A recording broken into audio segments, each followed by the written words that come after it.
Hello प्यारे बच्चों, क्या हाल चाल। उम्मीद है आप लोग अच्छे होंगे। तो आज के इस वीडियो लेक्चर में हम बात करने वाले हैं केमिस्ट्री का कुछ बेसिक कॉन्सेप्ट जो क्लास 12 के बच्चों को आना ही चाहिए। जो भी टीचर होते हैं वो इतना तो उम्मीद रखते ही हैं कि जो भी क्लास 12 के बच्चे हैं उनको इलेक्ट्रॉनिक कॉन्फ़िगरेशन यानी कि इलेक्ट्रॉनिक विन्यास निकालना तो आता ही होगा। लेकिन आज के इस वीडियो में हम केवल इलेक्ट्रॉनिक विन्यास ही नहीं सीखने वाले हैं, बल्कि हम सीखेंगे किसी भी एलिमेंट्स के द्वारा ग्रुप कैसे निकाला जाता है। जैसे मान लो आपको क्लोरीन दे दिया गया और कह दिया जाए कि क्लोरीन कौन से ग्रुप का, कौन से ब्लॉक का और कौन से पीरियड का एलिमेंट है ये पता करो, तो आप कैसे पता करोगे?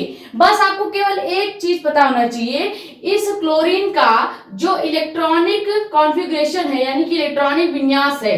अगर आपको क्लोरीन का इलेक्ट्रॉनिक विन्यास पता होगा तो आप बड़े आसानी से इसका ग्रुप भी ज्ञात कर सकते हैं, ब्लॉक भी ज्ञात कर सकते हैं और पीरियड भी ज्ञात कर सकते हैं। लेकिन शर्त यह है कि ग्रुप को निकालने के लिए कुछ फॉर्मूले होते हैं। जैसे अगर आपका पी ब्लॉक का एलिमेंट्स होगा तो भी पी ब्लॉक के लिए ग्रुप का अलग फॉर्मूला है, डी ब्लॉक के लिए ग्रुप का अलग फॉर्मूला है, एस और एफ ब्लॉक के लिए भी ग्रुप का अलग फॉर्मूला है। ठीक है, तो इसको समझेंगे। सबसे पहले समझेंगे कि इलेक्ट्रॉनिक विन्यास क्या है। मेन आपका कॉन्सेप्ट आज का है इलेक्ट्रॉनिक विन्यास। आज का जो वीडियो लेक्चर है क्लास 9th वालों के लिए भी इंपॉर्टेंट है, 10th वालों के लिए इंपॉर्टेंट है, 11th 12th किसी क्लास के बच्चे हैं, इलेक्ट्रॉनिक कॉन्फ़िगरेशन सभी क्लास में पूछे जाते हैं। खासकर जो 11th के बच्चे हैं वहां पे ज्यादातर प्री बोर्ड्स जो होता है या हाफ ईयरली जो एग्जाम्स होते हैं 11th के, वहां पे इलेक्ट्रॉनिक कॉन्फ़िगरेशन बहुत ज्यादा पूछे जाता है। ठीक है, इसी के साथ साथ हमने आपको कहा है कि 3 टॉपिक और भी बताएंगे। किसी भी एलिमेंट्स का कैसे पता करेंगे, कौन से ग्रुप का, कौन से पीरियड का और कौन से आपके ब्लॉक का एलिमेंट्स है, वो ज्ञात करने का जो तरीका है वो भी हम बताने वाले हैं। ठीक है, तो टॉपिक को स्टार्ट करते हैं। लेकिन उससे पहले अगर आप हमारे चैनल पर नए हैं तो चैनल को सब्सक्राइब कर लें ताकि ऐसी ही इंफॉर्मेटिव और इंपॉर्टेंट वीडियोस आपके पास आती रहे। ज्यादा से ज्यादा वीडियो कर दे शेयर ताकि और भी लोग जुड़ जाएं। अपने कमेंट्स शेयर आउट आप यहाँ पे, या हमारा इंस्टाग्राम आईडी भी है मेडिको स्पेन साक्षी मिश्रा के नाम से, वहां पे भी पूछ सकते हैं। ठीक है, समझते हैं कि इलेक्ट्रॉनिक विन्यास होता क्या है। कुछ बेसिक नॉलेज आपको पता होना चाहिए कि आखिर आप इलेक्ट्रॉनिक कॉन्फ़िगरेशन यानी कि इलेक्ट्रॉनिक विन्यास क्यों निकालते हैं, क्या मतलब होता है, किस लिए इसको निकाला जाता है। सबसे पहले परमाणु के बारे में कुछ चीजें समझ लेते हैं। जैसे परमाणु का जो संरचना होता है वैसे ही परमाणु के मॉडल के ऊपर कई सारे मॉडल्स दिए गए थे। जैसे कि रदरफोर्ड ने अपना मॉडल दिया था, बोर ने अपना मॉडल दिया था। उसके पहले डाल्टन एंड थॉमसन ने भी अपना परमाणु का मॉडल दिया था। सबसे पहले डाल्टन ने दिया था, उनका परमाणु मॉडल जब खारिज हो गया तो थॉमस ने अपना परमाणु मॉडल दिया या थॉमसन ने परमाणु मॉडल दिया। उसके बाद थॉमसन के बाद आए रदरफोर्ड के बाद आए बोर। इन सबके परमाणु मॉडल को जब खारिज कर दिया गया तब आया एक परमाणु मॉडल जो कि क्या है, परमाणु का क्वांटम यांत्रिकी मॉडल। इसी को हम समझेंगे क्योंकि इलेक्ट्रॉनिक विन्यास भरने का जो सही तरीका बताया है वो आपके परमाणु के क्वांटम यांत्रिकी मॉडल से ही पता चलता है। और क्वांटम यांत्रिकी जो मॉडल है परमाणु का, ये किस वैज्ञानिक ने दिया था? तो श्रोडिंगर नामक वैज्ञानिक ने परमाणु का क्वांटम यांत्रिकी मॉडल बताया था। यही पहले समझेंगे कि आखिर परमाणु का क्वांटम यांत्रिकी मॉडल क्या है, क्योंकि इसके पहले के जितने भी मॉडल्स हैं वो आपके किसी काम के नहीं है। वो ना ही कंपटीशन में पूछा जाता है और ना ही आपके 12th में, 11th में, 8th में किसी क्लास में भी जरूरी नहीं है। भले ही आपके एनसीईआरटी में एक एक लाइन दिया है डाल्टन का परमाणु मॉडल के बारे में, एक लाइन आपके थॉमसन के परमाणु मॉडल के बारे में दिया गया है, वही 1-2 लाइन आपके रदरफोर्ड और बोर के परमाणु मॉडल के बारे में भी दिया गया है। तो वो सब अभी आपको नहीं पढ़ना है, केवल यहाँ पे फोकस करेंगे। इलेक्ट्रॉनिक विन्यास को निकालने के लिए हमेशा याद रखिएगा केवल परमाणु का क्वांटम यांत्रिकी मॉडल को ही प्रयोग किया जाता है। बात करें क्वांटम यांत्रिकी मॉडल दिया किसने है, तो श्रोडिंगर नामक वैज्ञानिक ने दिया है। अब इस क्वांटम यांत्रिकी मॉडल में बताया क्या गया है? क्वांटम यांत्रिकी मॉडल में श्रोडिंगर ने बताया है कि जो परमाणु होते हैं, परमाणु के अंदर कोष पाए जाते हैं जिसको अपन सेल कहते हैं। ठीक है, तो कोष जो पाया जाता है उन कोषों के अंदर, जैसे आपने देखा होगा ये जो परमाणु होता है ये तो उसका नाभिक हो गया। अब यहाँ पे कई सारे इस तरह के कक्षक पाए जाते हैं। इन कक्षकों को ही हम क्या कहते हैं, कोश कहते हैं, जिसे अपन सेल कहते हैं। यहाँ पे जो सेल होगा ये एस से स्टार्ट होगा, ना कि सी से, ठीक है। तो ये जो सेल हो गया, इन्हीं सेल के अंदर छोटे छोटे उपकोष पाए जाते हैं, और उपकोष के अंदर भी छोटे छोटे, बहुत छोटे छोटे कक्षक पाए जाते हैं, और उन कक्षकों में ही इलेक्ट्रॉन्स भरे जाते हैं। ये जो थ्योरी दिया था, ये थ्योरी ही श्रोडिंगर ने बताया था अपने परमाणु का क्वांटम यांत्रिकी मॉडल में। क्लियर हो गया?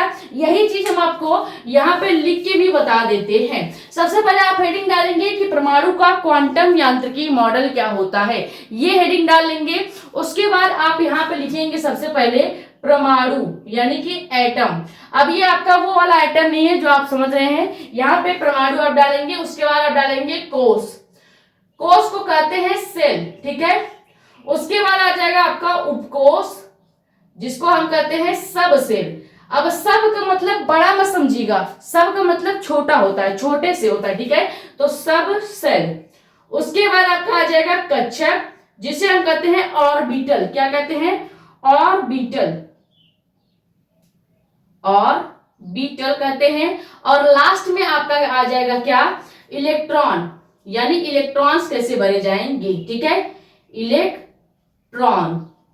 अब हम समझते हैं, देखो क्वांटम यांत्रिकी मॉडल यही कहता है कि जो परमाणु है, परमाणु के अंदर क्या पाया जाता है? कोश, कोश के अंदर पाया जाएगा उपकोष, और उपकोष के अंदर पाया जाएगा कक्षक, और कक्षक के अंदर ही इलेक्ट्रॉन्स को भरे जाते हैं, या इलेक्ट्रॉन को भरा जाता है, ठीक है। अब यही हम पढ़ रहे हैं इलेक्ट्रॉनिक कॉन्फ़िगरेशन। समझ में आया इलेक्ट्रॉनिक कॉन्फ़िगरेशन है क्या, और इसे किसने बताया था? जो परमाणु का क्वांटम यांत्रिकी मॉडल है, उसका मतलब ही है इलेक्ट्रॉन्स को भरना।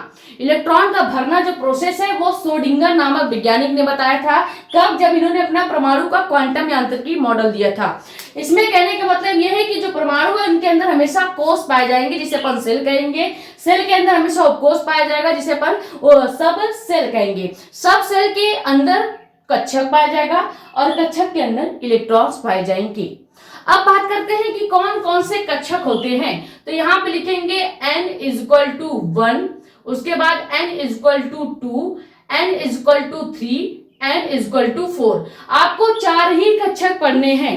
अब इन्हीं 4 कक्षकों में इलेक्ट्रॉन्स भरे जाते हैं। जैसे आपने देखा होगा इलेक्ट्रॉन्स भरे जाते हैं 1s2, 2s2, 2p6, वो सब आपको सिखाया जाएगा। वो है n+l रूल, जो कि अफबाउ ने दिया था। अभी आपको समझ में नहीं आ रहा होगा, जस्ट इसके बाद ये जो बेसिक चीजें हम आपको समझा रहे हैं, एक तरह से आपका बेस बना रहे हैं, ताकि आपको n+l रूल समझाया जा सके, जो अफबाउ नामक वैज्ञानिक ने दिया था।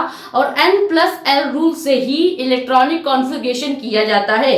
लेकिन एक पॉइंट हमेशा याद रखिएगा, कहीं कहीं n+l रूल जो होता है ये भी लागू नहीं होता। जैसे जितने भी अपवाद होते हैं डी ब्लॉक के, ए ब्लॉक के, उन एलिमेंट्स पे आपके n+l रूल को लागू नहीं किया जाएगा, यानी अफबाउ का जो नियम है वो खारिज हो जाता है।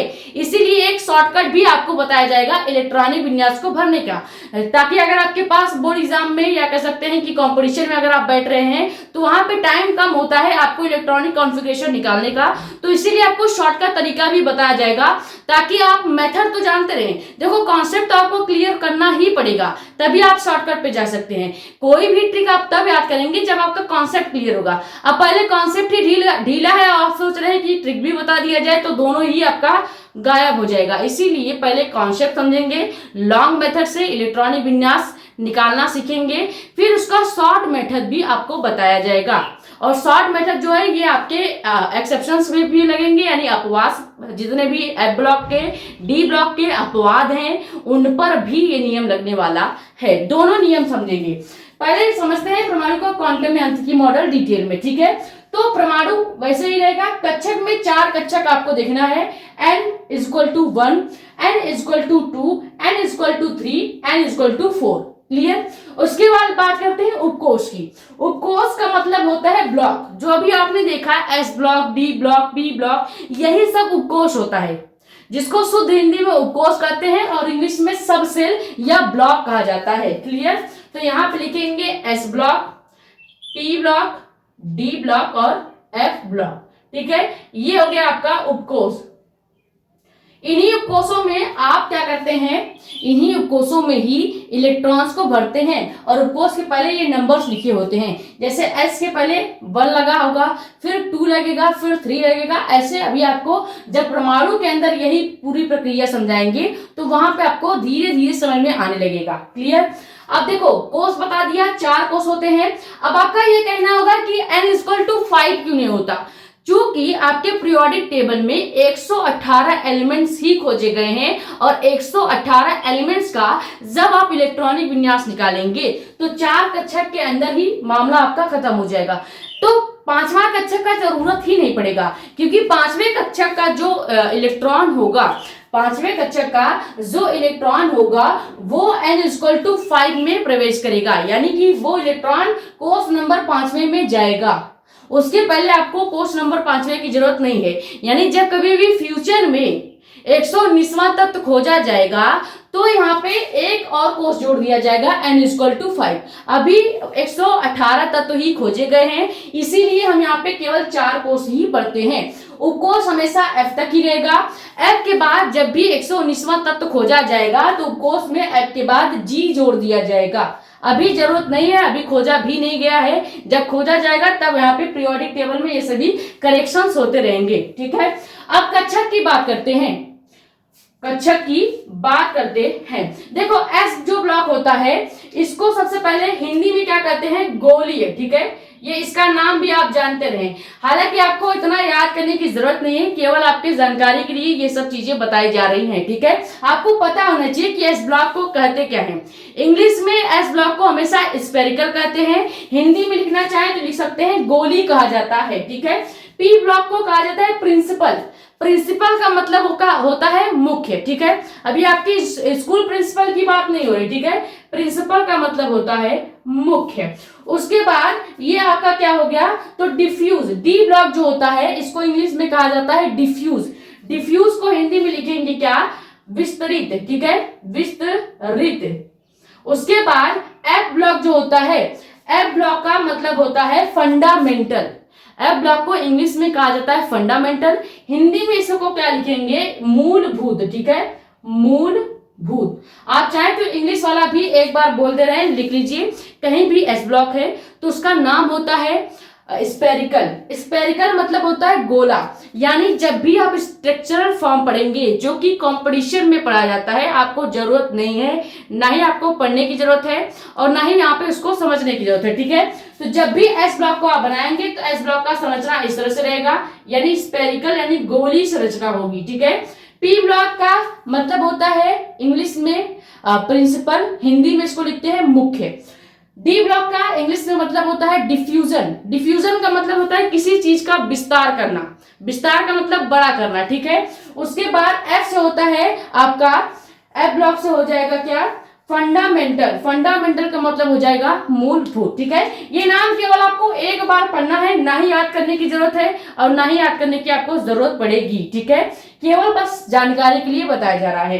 अब एस ब्लॉक में कितने ऑर्बिटल होते हैं, कितने कक्षक होते हैं, मेन हमसे यही चीज जानना है। मेन हमको याद रखना है एस ब्लॉक में कितने कक्षक होते हैं, पी ब्लॉक में कितने कक्षक होते हैं, डी में कितने होते हैं और एफ में कितने होते हैं, क्योंकि उसी हिसाब से हम इलेक्ट्रॉन्स को भरेंगे।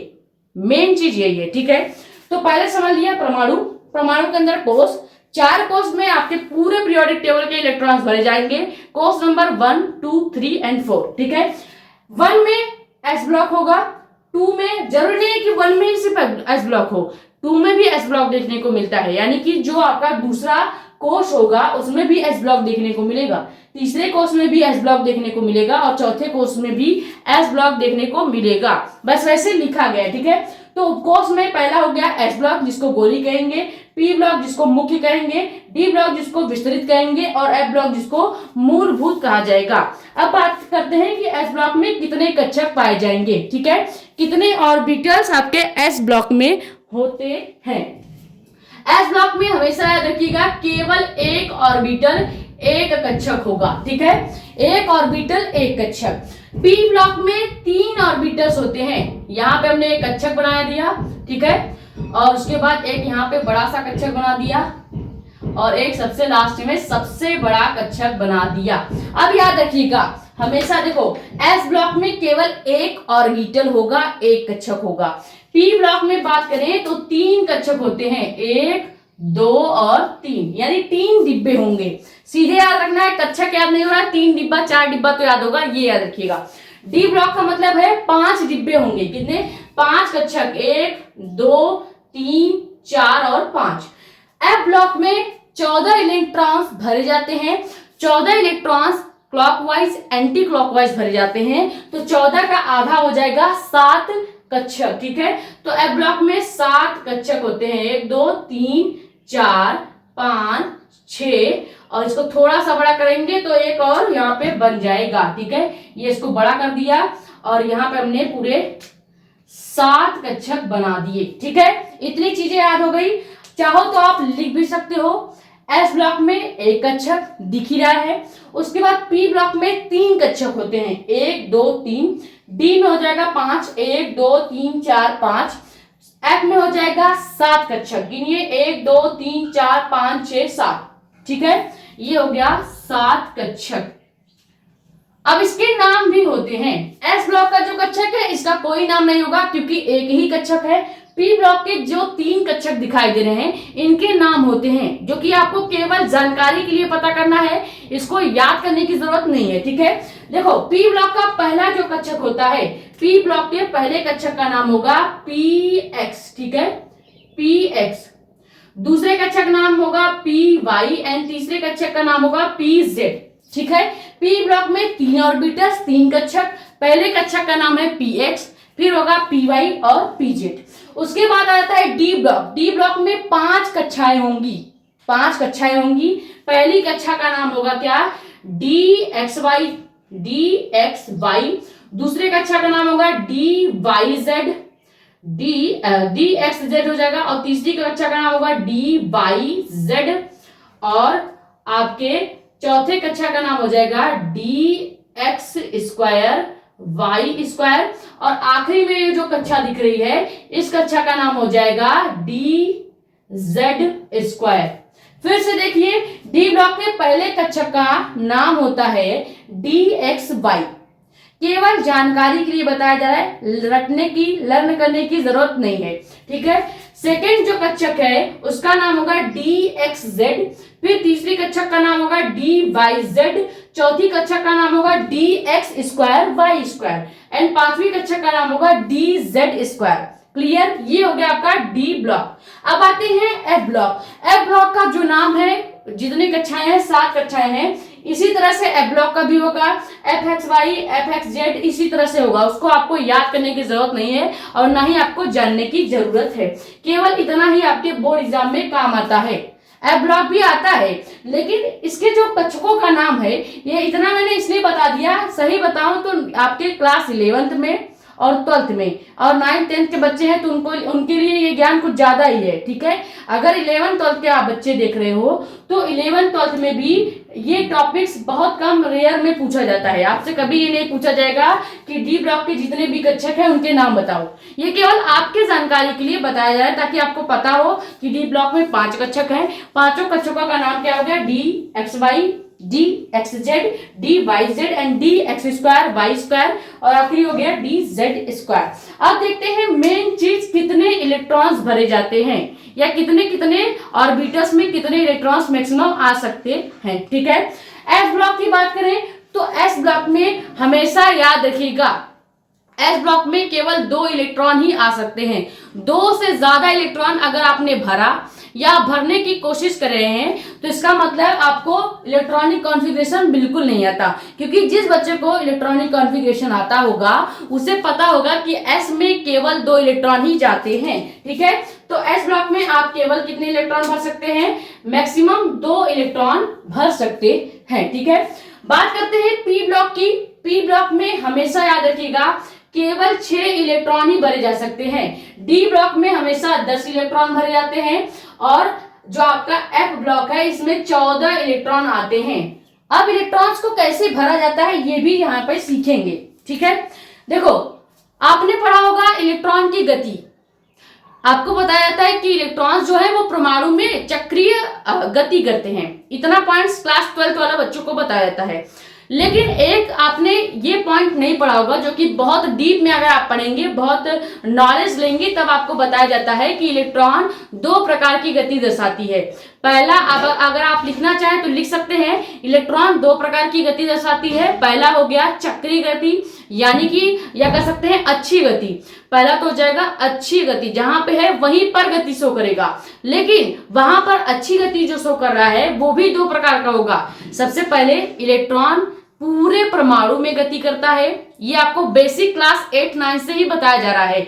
सेकेंड बात ये है कि जो इलेक्ट्रॉन है वो परमाणु में तो चक्कर लगा ही रहा है, साथ ही साथ जहां पे है वहां पे भी घूमता है, यानी अच्छी गति भी करता है। और इलेक्ट्रॉन अच्छी गति दो प्रकार से करता है। ये पॉइंट्स हम आपको दिखा देते हैं। इलेक्ट्रॉन जो है वो अच्छी गति भी करता है, याद रखिएगा, ये एक नोट पॉइंट्स है। इलेक्ट्रॉन जो है अच्छी गति करता है। अच्छी गति का मतलब क्या है कि जैसे यहाँ पे कोई एक पॉइंट उसको पकड़ा दिया जाए तो उसी पॉइंट्स पे वो गोल गोल गोल गोल घूमता रहेगा। जैसे अगर आपको कह दिया जाए कि आपको दिन भर केवल एक कमरे में ही रहना है और आप उस कमरे में घूम रहे हैं, तो आप उस कमरे के अच्छी गति को शो कर रहे हैं, ठीक है, अच्छी गति को दर्शा रहे हैं। तो ये हो गया अच्छी गति। लेकिन आपके ऊपर डिपेंड करता है कि आप उस कमरे में चाहे क्लॉकवाइज घूमिए चाहे आप एंटी क्लॉकवाइज घूमिए, घूमना आपको उस कमरे में ही है। सेम उसी तरह इलेक्ट्रॉन को किसी ने कहा है कि भैया इलेक्ट्रॉन आपको केवल अच्छी गति ही दर्शाना है। अब आपके ऊपर डिपेंड करता है, चाहे आप ऐसे ऐसे उल्टा उल्टा नाच लीजिए, चाहे आप ऐसे ऐसे सीधा सीधा नाच लीजिए, आप नाचेंगे केवल एक ही कक्षा में जो आपको दिया गया है। सेम उसी तरह इलेक्ट्रॉन्स को भी बोला गया है कि आपको एक अक्ष पकड़ा दिया गया है, एक बिंदु दे दिया गया है, उसी बिंदु पर आपको गति शो करना है। अब अच्छी गति जो होगा इलेक्ट्रॉन का, अच्छी गति दो प्रकार की होगी, याद रखिएगा। एक होगा एंटी क्लॉकवाइज, ANCW, ठीक है। ANCW का मतलब हो जाएगा एंटी क्लॉकवाइज, एंटी क्लॉकवाइज, ठीक है, यानी कि विपरीत दिशा में। इसको हिंदी में लिखना चाहें तो लिख सकते हैं विपरीत दिशा, विपरीत दिशा में गति।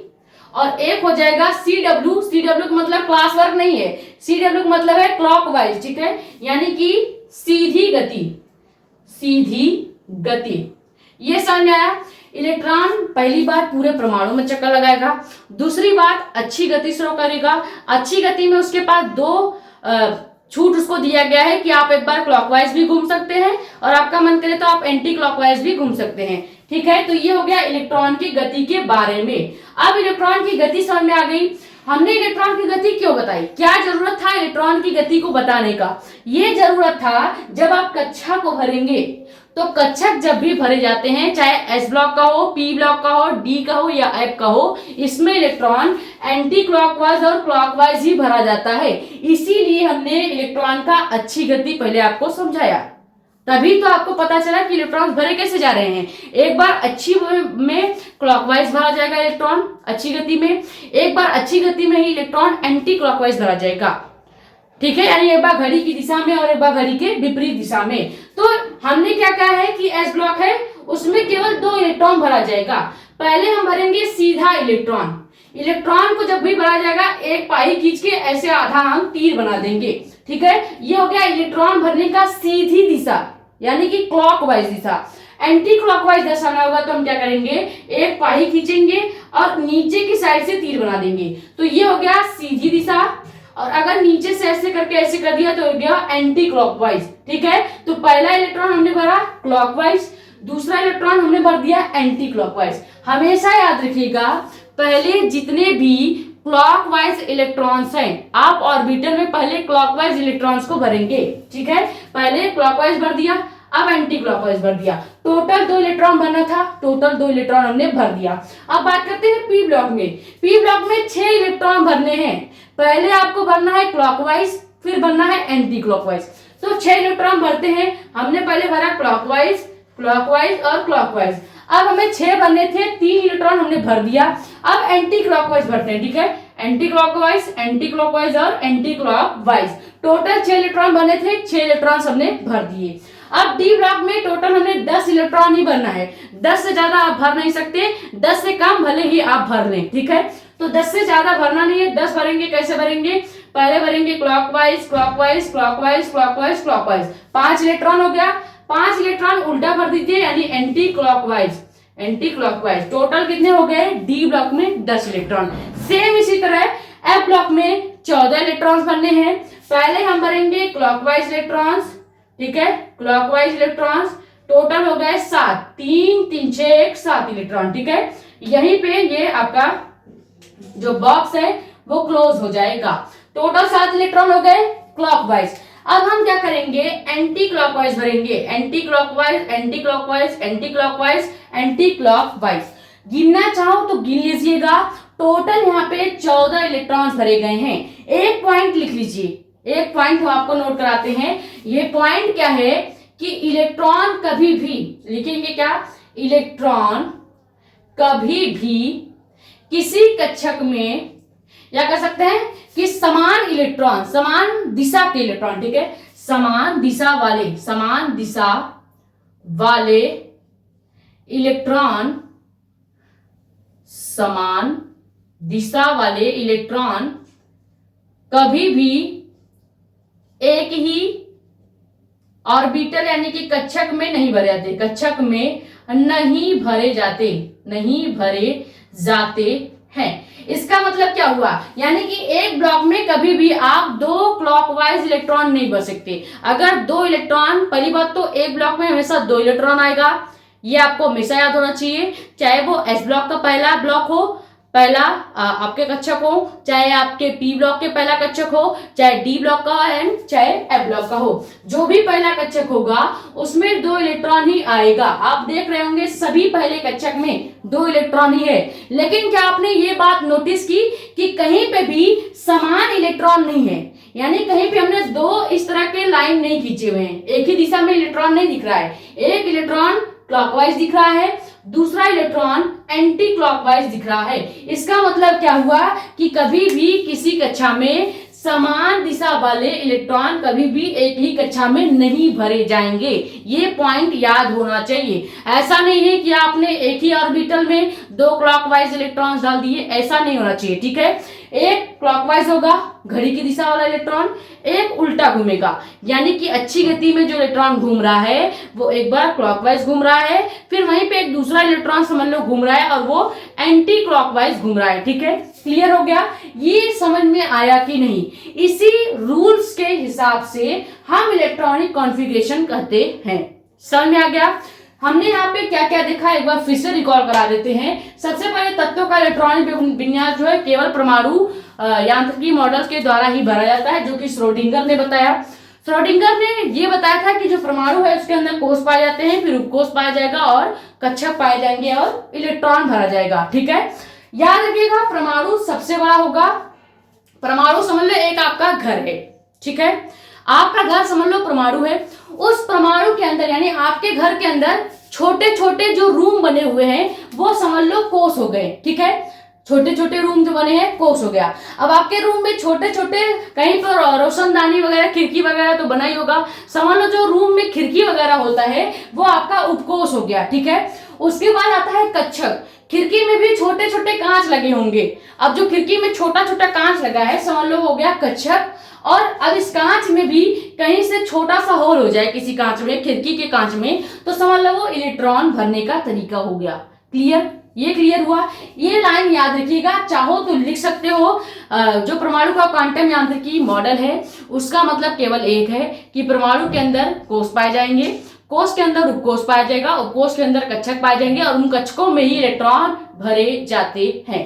क्लियर? अब देखो ये हमेशा याद रखिएगा 4 कोष होते हैं, 1 2 3 4। उपकोष जो होगा 4 होगा, SPDF। इतने में पूरा पीरियोडिक टेबल साफ। जी आपको पढ़ने की जरूरत नहीं है। जब 119वां तत्व कभी खोजा जाएगा फ्यूचर में तो आपको यहाँ पे जी पढ़ने की जरूरत पड़ेगी। अभी एफ ब्लॉक तक ही पढ़ना है, ठीक है। कक्षक में याद रखिएगा एस ब्लॉक में 2 इलेक्ट्रॉन भरे जाएंगे, एक क्लॉकवाइज एक एंटी क्लॉकवाइज।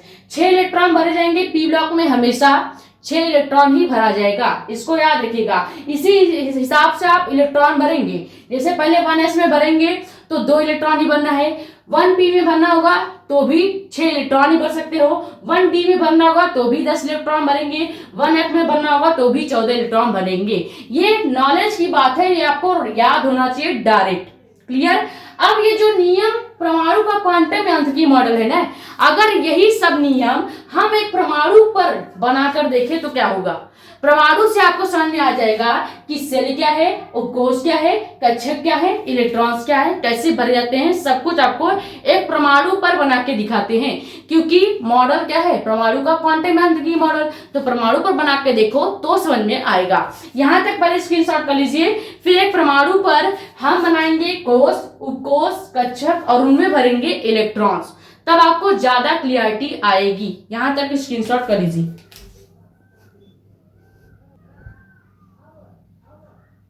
तो परमाणु का जो क्वांटम यांत्रिकी मॉडल है, अगर हम इसे रियल में परमाणु पर बना के देखें, यानी कि जो भी इसमें बताई गई चीजें अभी हमने आपको बताया कि परमाणु होता है, कोष होता है, उपकोष होता है, अगर हम उसे एक परमाणु पर ड्रॉ करें तो क्या होगा। सबसे पहले हम यहां मान लेते हैं कोई नाभिक दिया गया है परमाणु का, ठीक है, ये क्या हो गया, नाभिक हो गया। अब ये जो नाभिक है वो परमाणु का है, ठीक है। अब यहाँ पे हम क्या करेंगे, परमाणु का आपको पता होता है कि कुछ कक्षाएं पाई जाती हैं परमाणु के बाहर, ठीक है, तो हम वो कक्षाएं भी बना लेते हैं, हम वो कक्षाएं भी बना लेते हैं। ये हो गई पहली कक्षा, ये हो गई दूसरी कक्षा, ये हो गई तीसरी कक्षा, और ये आपका एक सेकेंड, मुझे लगता है थोड़ा सा और नीचे से बनाना चाहिए, रुक जाओ 1 मिनट, थोड़ा और नीचे से बनाते हैं। देखो ये हो गया प्लस, यानी कि किसी भी परमाणु का नाभिक। अब इस नाभिक के बाद 4 कक्षा बनाएंगे, कक्षक 1, 2, 3 और आखिरी हो गया 4, ठीक है। ये हो गया किसी भी परमाणु का नाभिक, और परमाणु के बाहर कुछ कक्षाएं पाई जाती हैं। और अभी हमने जो बताया कि जब भी परमाणु का नाभिक होगा, ये तो पूरा क्या हो गया, पूरा आपका परमाणु है, ठीक है, परमाणु है। परमाणु सबसे बड़ा होता है, हमने ये अभी बताया। परमाणु के अंदर कोष पाए जाते हैं, तो सबसे पहले याद रखिएगा नाभिक है। अब इस नाभिक के बाहर जो ये कक्षाएं पाई जाती हैं, इन कक्षाओं को ही क्या कहा गया है, इन कक्षाओं को ही कोष कहा गया है। यानी ये जो पहली कक्षा है, ये हो गया पहला कोष, ये यहां से गिनते हैं, देखो नाभिक के पास से कक्षाओं को गिना जाता है। जैसे ये हो गया पहला कोष, ये हो गया दूसरा कोष, ये हो गया तीसरा कोष और ये हो गया चौथा कोष। इतनी चीजें समझ में आई। पहले परमाणु बनाएंगे, परमाणु में नाभिक पाया जाता है, ये तो बेसिक चीज है। अब इन नाभिक में ही, नाभिक के ऊपर जो कक्षाएं पाई जाती हैं परमाणु में, ये कक्षा ही क्या कहलाती है, कोष कहलाती है। तो ये तो समझ में आ गया कि कोष जो है वो परमाणु से छोटा होता है, जैसे कि हमने एग्जांपल लेके बताया घर का, ठीक है। तो कोष परमाणु से छोटा होता है, इसीलिए नाभिक के ऊपर जो कक्षाएं पाई जाएंगी वो कक्षाएं ही होंगी कोष, ठीक है। अब इन कोषों में उपकोष पाया जाएगा। जैसे पहला कोष है तो पहले कोष में केवल एक उपकोष पाया जाएगा, ठीक है। दूसरा कोष है, इसमें 2 उपकोष पाए जाएंगे, ठीक है, 2 उपकोष पाए जाएंगे। तीसरा कोष है तो इसमें 3 उपकोष पाए जाएंगे। कितने उपकोष पाए जाएंगे, 3 उपकोष पाए जाएंगे। फिर आ गया चौथा कोष, चौथे कोष में 4 उपकोष पाए जाएंगे, 2, 3 और ये हो गया 4। अब आप कैसे याद रखेंगे, हमेशा एक ट्रिक याद रखिएगा, जितने कोष उतने उपकोष, ठीक है। यानी आपसे अगर कोई पूछ लिया जाए कि परमाणु में अगर 5वां कोष हो जाए, परमाणु में 5वां कोष हो जाए यानी 5वीं कक्षा हो जाए, तो 5वीं कक्षा में कितने उपकोष पाए जाएंगे, तो डायरेक्ट आपका जवाब निकलना चाहिए कि 5 उपकोष, 5 कोष हैं तो 5 उपकोष भी होगा। यानी एक पॉइंट यहां पे नोट कीजिएगा कि जितने कोष होते हैं परमाणु में, आप लिखिएगा परमाणु में जितने कोष होते हैं उतने ही उपकोष भी पाए जाते हैं, उपकोष भी पाए जाएंगे, ठीक है, पाए जाएंगे। इतनी चीजें क्लियर।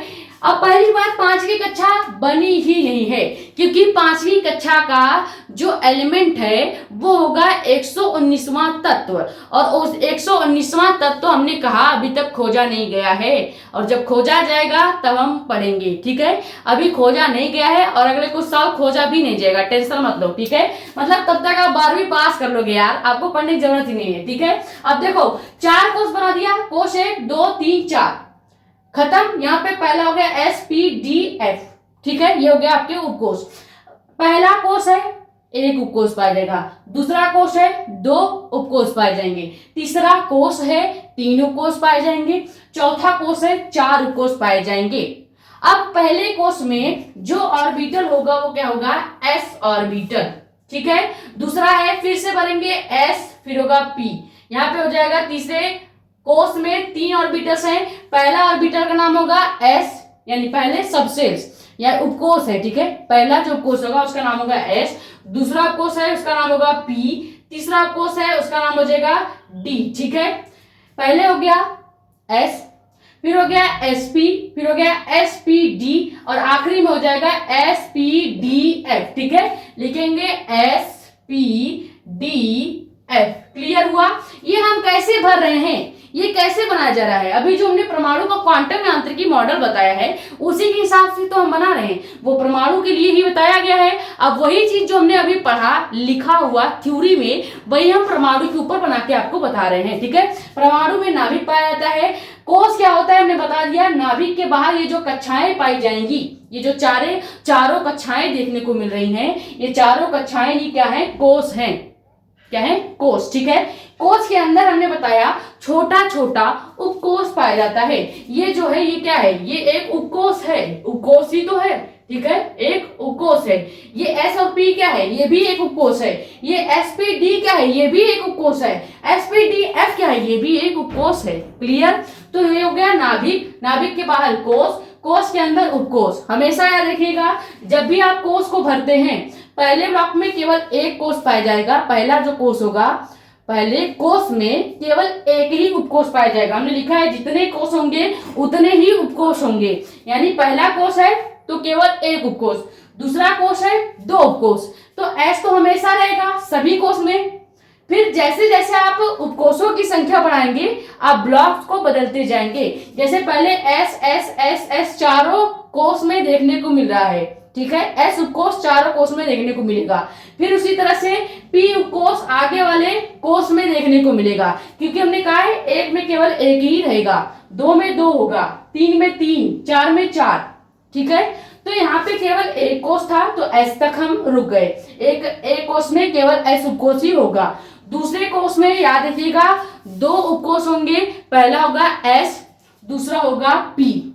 तीसरे कोष में जब भी आप इलेक्ट्रॉन भरेंगे यानी 3s में आप जब भी इलेक्ट्रॉन भरेंगे तो sp_d होगा, और 4 कोष में जब भी आप इलेक्ट्रॉन भरेंगे sp_df में भरेंगे। अब आपको एक चीज और याद रखना है, जैसे ये पहला उपकोष है, पहले कोष में ये पहला उपकोष s है, ठीक है, तो इसके आगे नंबर क्या है, कोष का नंबर क्या है 1, और ये क्या है उपकोष s आपका पहला उपकोष हो गया। पहले के आगे जो नंबर है वही लगा देंगे 1, यानी ये हो गया 1s, पहले इलेक्ट्रॉन जाएगा 1s में। नाभिक से घूमता घूमता निकला इलेक्ट्रॉन, कहा चलो घूमने चलते हैं, अब इलेक्ट्रॉन घूमने निकला, कहां पहुंच गया, पहले उपकोष में। पहला उपकोष क्या है 1s, यानी पहले इलेक्ट्रॉन भरा जाएगा 1s में। उसके बाद दूसरे कोष में आ गए, दूसरे कोष का संख्या क्या है 2, यहाँ पे कितने उपकोष हैं 2, s और p, तो जो संख्या है वही लिख दीजिए, 2s हो जाएगा और 2p हो जाएगा। तीसरा कोष है तो तीसरे कोष में 3 उपकोष हैं तो 3 लिख देंगे, 3s 3p एंड 3d। उसके बाद sp_df है, यहाँ आगे संख्या कितनी है कोष की 4, तो यहाँ पे भी लिख देंगे 4s 4p 4d and 4f। Clear? इसी हिसाब से इलेक्ट्रॉन्स भरे जाते हैं, यानी इलेक्ट्रॉन यहां से निकलेगा, पहले जाएगा 1s में, फिर जाएगा 2s में, फिर 2p में जाएगा, फिर 2s 2p के बाद इलेक्ट्रॉन पहुंच जाएगा 3s में, 3s के बाद पहुंच जाएगा 3p में, 3p के बाद 3d में, उसके बाद 3d के बाद पहुंच जाएगा 4s में, यानी चौथे कोष में पहुंचेगा। चौथे कोष में इलेक्ट्रॉन 4 कोषों में भरे जाएंगे, s में, 4p में, 4d में और 4f में। क्लियर? यही फॉर्मूले बनाने के तरीके बताए जा रहे हैं, अभी फॉर्मूला बना नहीं है, इसी के बाद हम पढ़ेंगे n+l रूल, जो इस वाले डायग्राम पर ही बेस्ड है, इसलिए पहले ये आपको पढ़ाया जा रहा है, ठीक है। यहाँ पे जो चीजें पढ़ाई जा रही है कुछ फालतू नहीं, आपके सभी काम का है, ठीक है।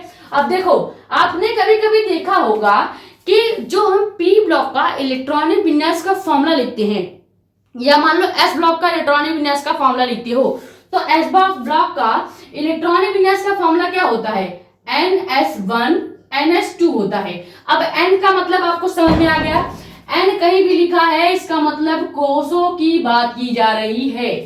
क्लियर हो गया। अब देखो P ब्लॉक की बात करें, या मान लो हम लिखते हैं आगे D ब्लॉक के, क्या कर सकते हैं हम लिख देते हैं डी ब्लॉक का इलेक्ट्रॉनिक विन्यास का फॉर्मूला क्या होता है? N-1। डी में हम भर सकते हैं केवल 1 से लेकर 10 तक इलेक्ट्रॉन, और NS02 2 इलेक्ट्रॉन भर सकते हैं। ये होता है डी ब्लॉक के इलेक्ट्रॉनिक विन्यास का फॉर्मूला कि किस फॉर्मूले में भरा जाता है। तो N-1 क्या है, अब आपको समझाते हैं N-1 क्या है, N-2 क्या है, N-3 क्या है। आपने देखा होगा जब भी आप किसी भी एलिमेंट्स का इलेक्ट्रॉनिक विन्यास निकालने का फॉर्मूला लिखते हैं तो उसके आगे S के आगे N लगा होता है, D का लिख रहे हैं तो D के आगे N-1 लिखा है। तो आप कभी कभी समझ नहीं पाते हैं कि N-1 क्या है, N क्या है, ये सब चीजें बताई भी नहीं जाती आपको, लेकिन यहाँ पे हम आपको क्लियर कट बता देना चाहते हैं। N जो होगा वो होगा कोष।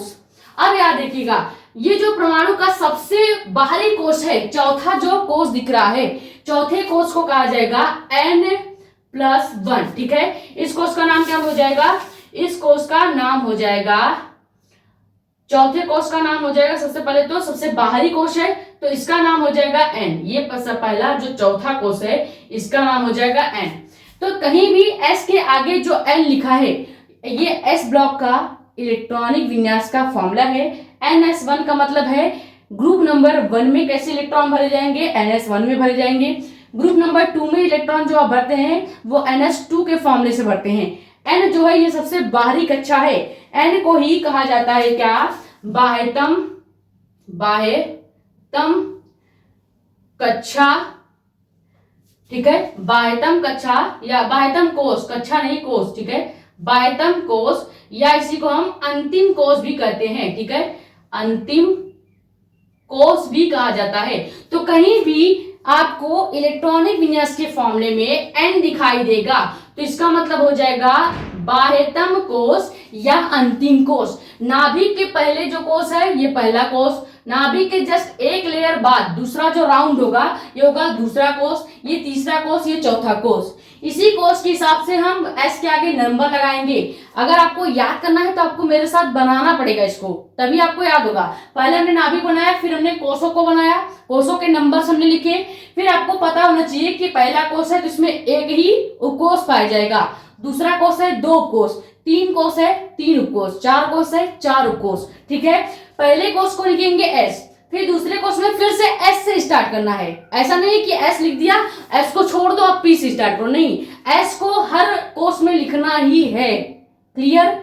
S लिखा, S S S सभी में लिख दिया, फिर दूसरे में P से स्टार्ट करेंगे क्योंकि 2 कोष है तो S के बाद P आता है, P लिख दिया।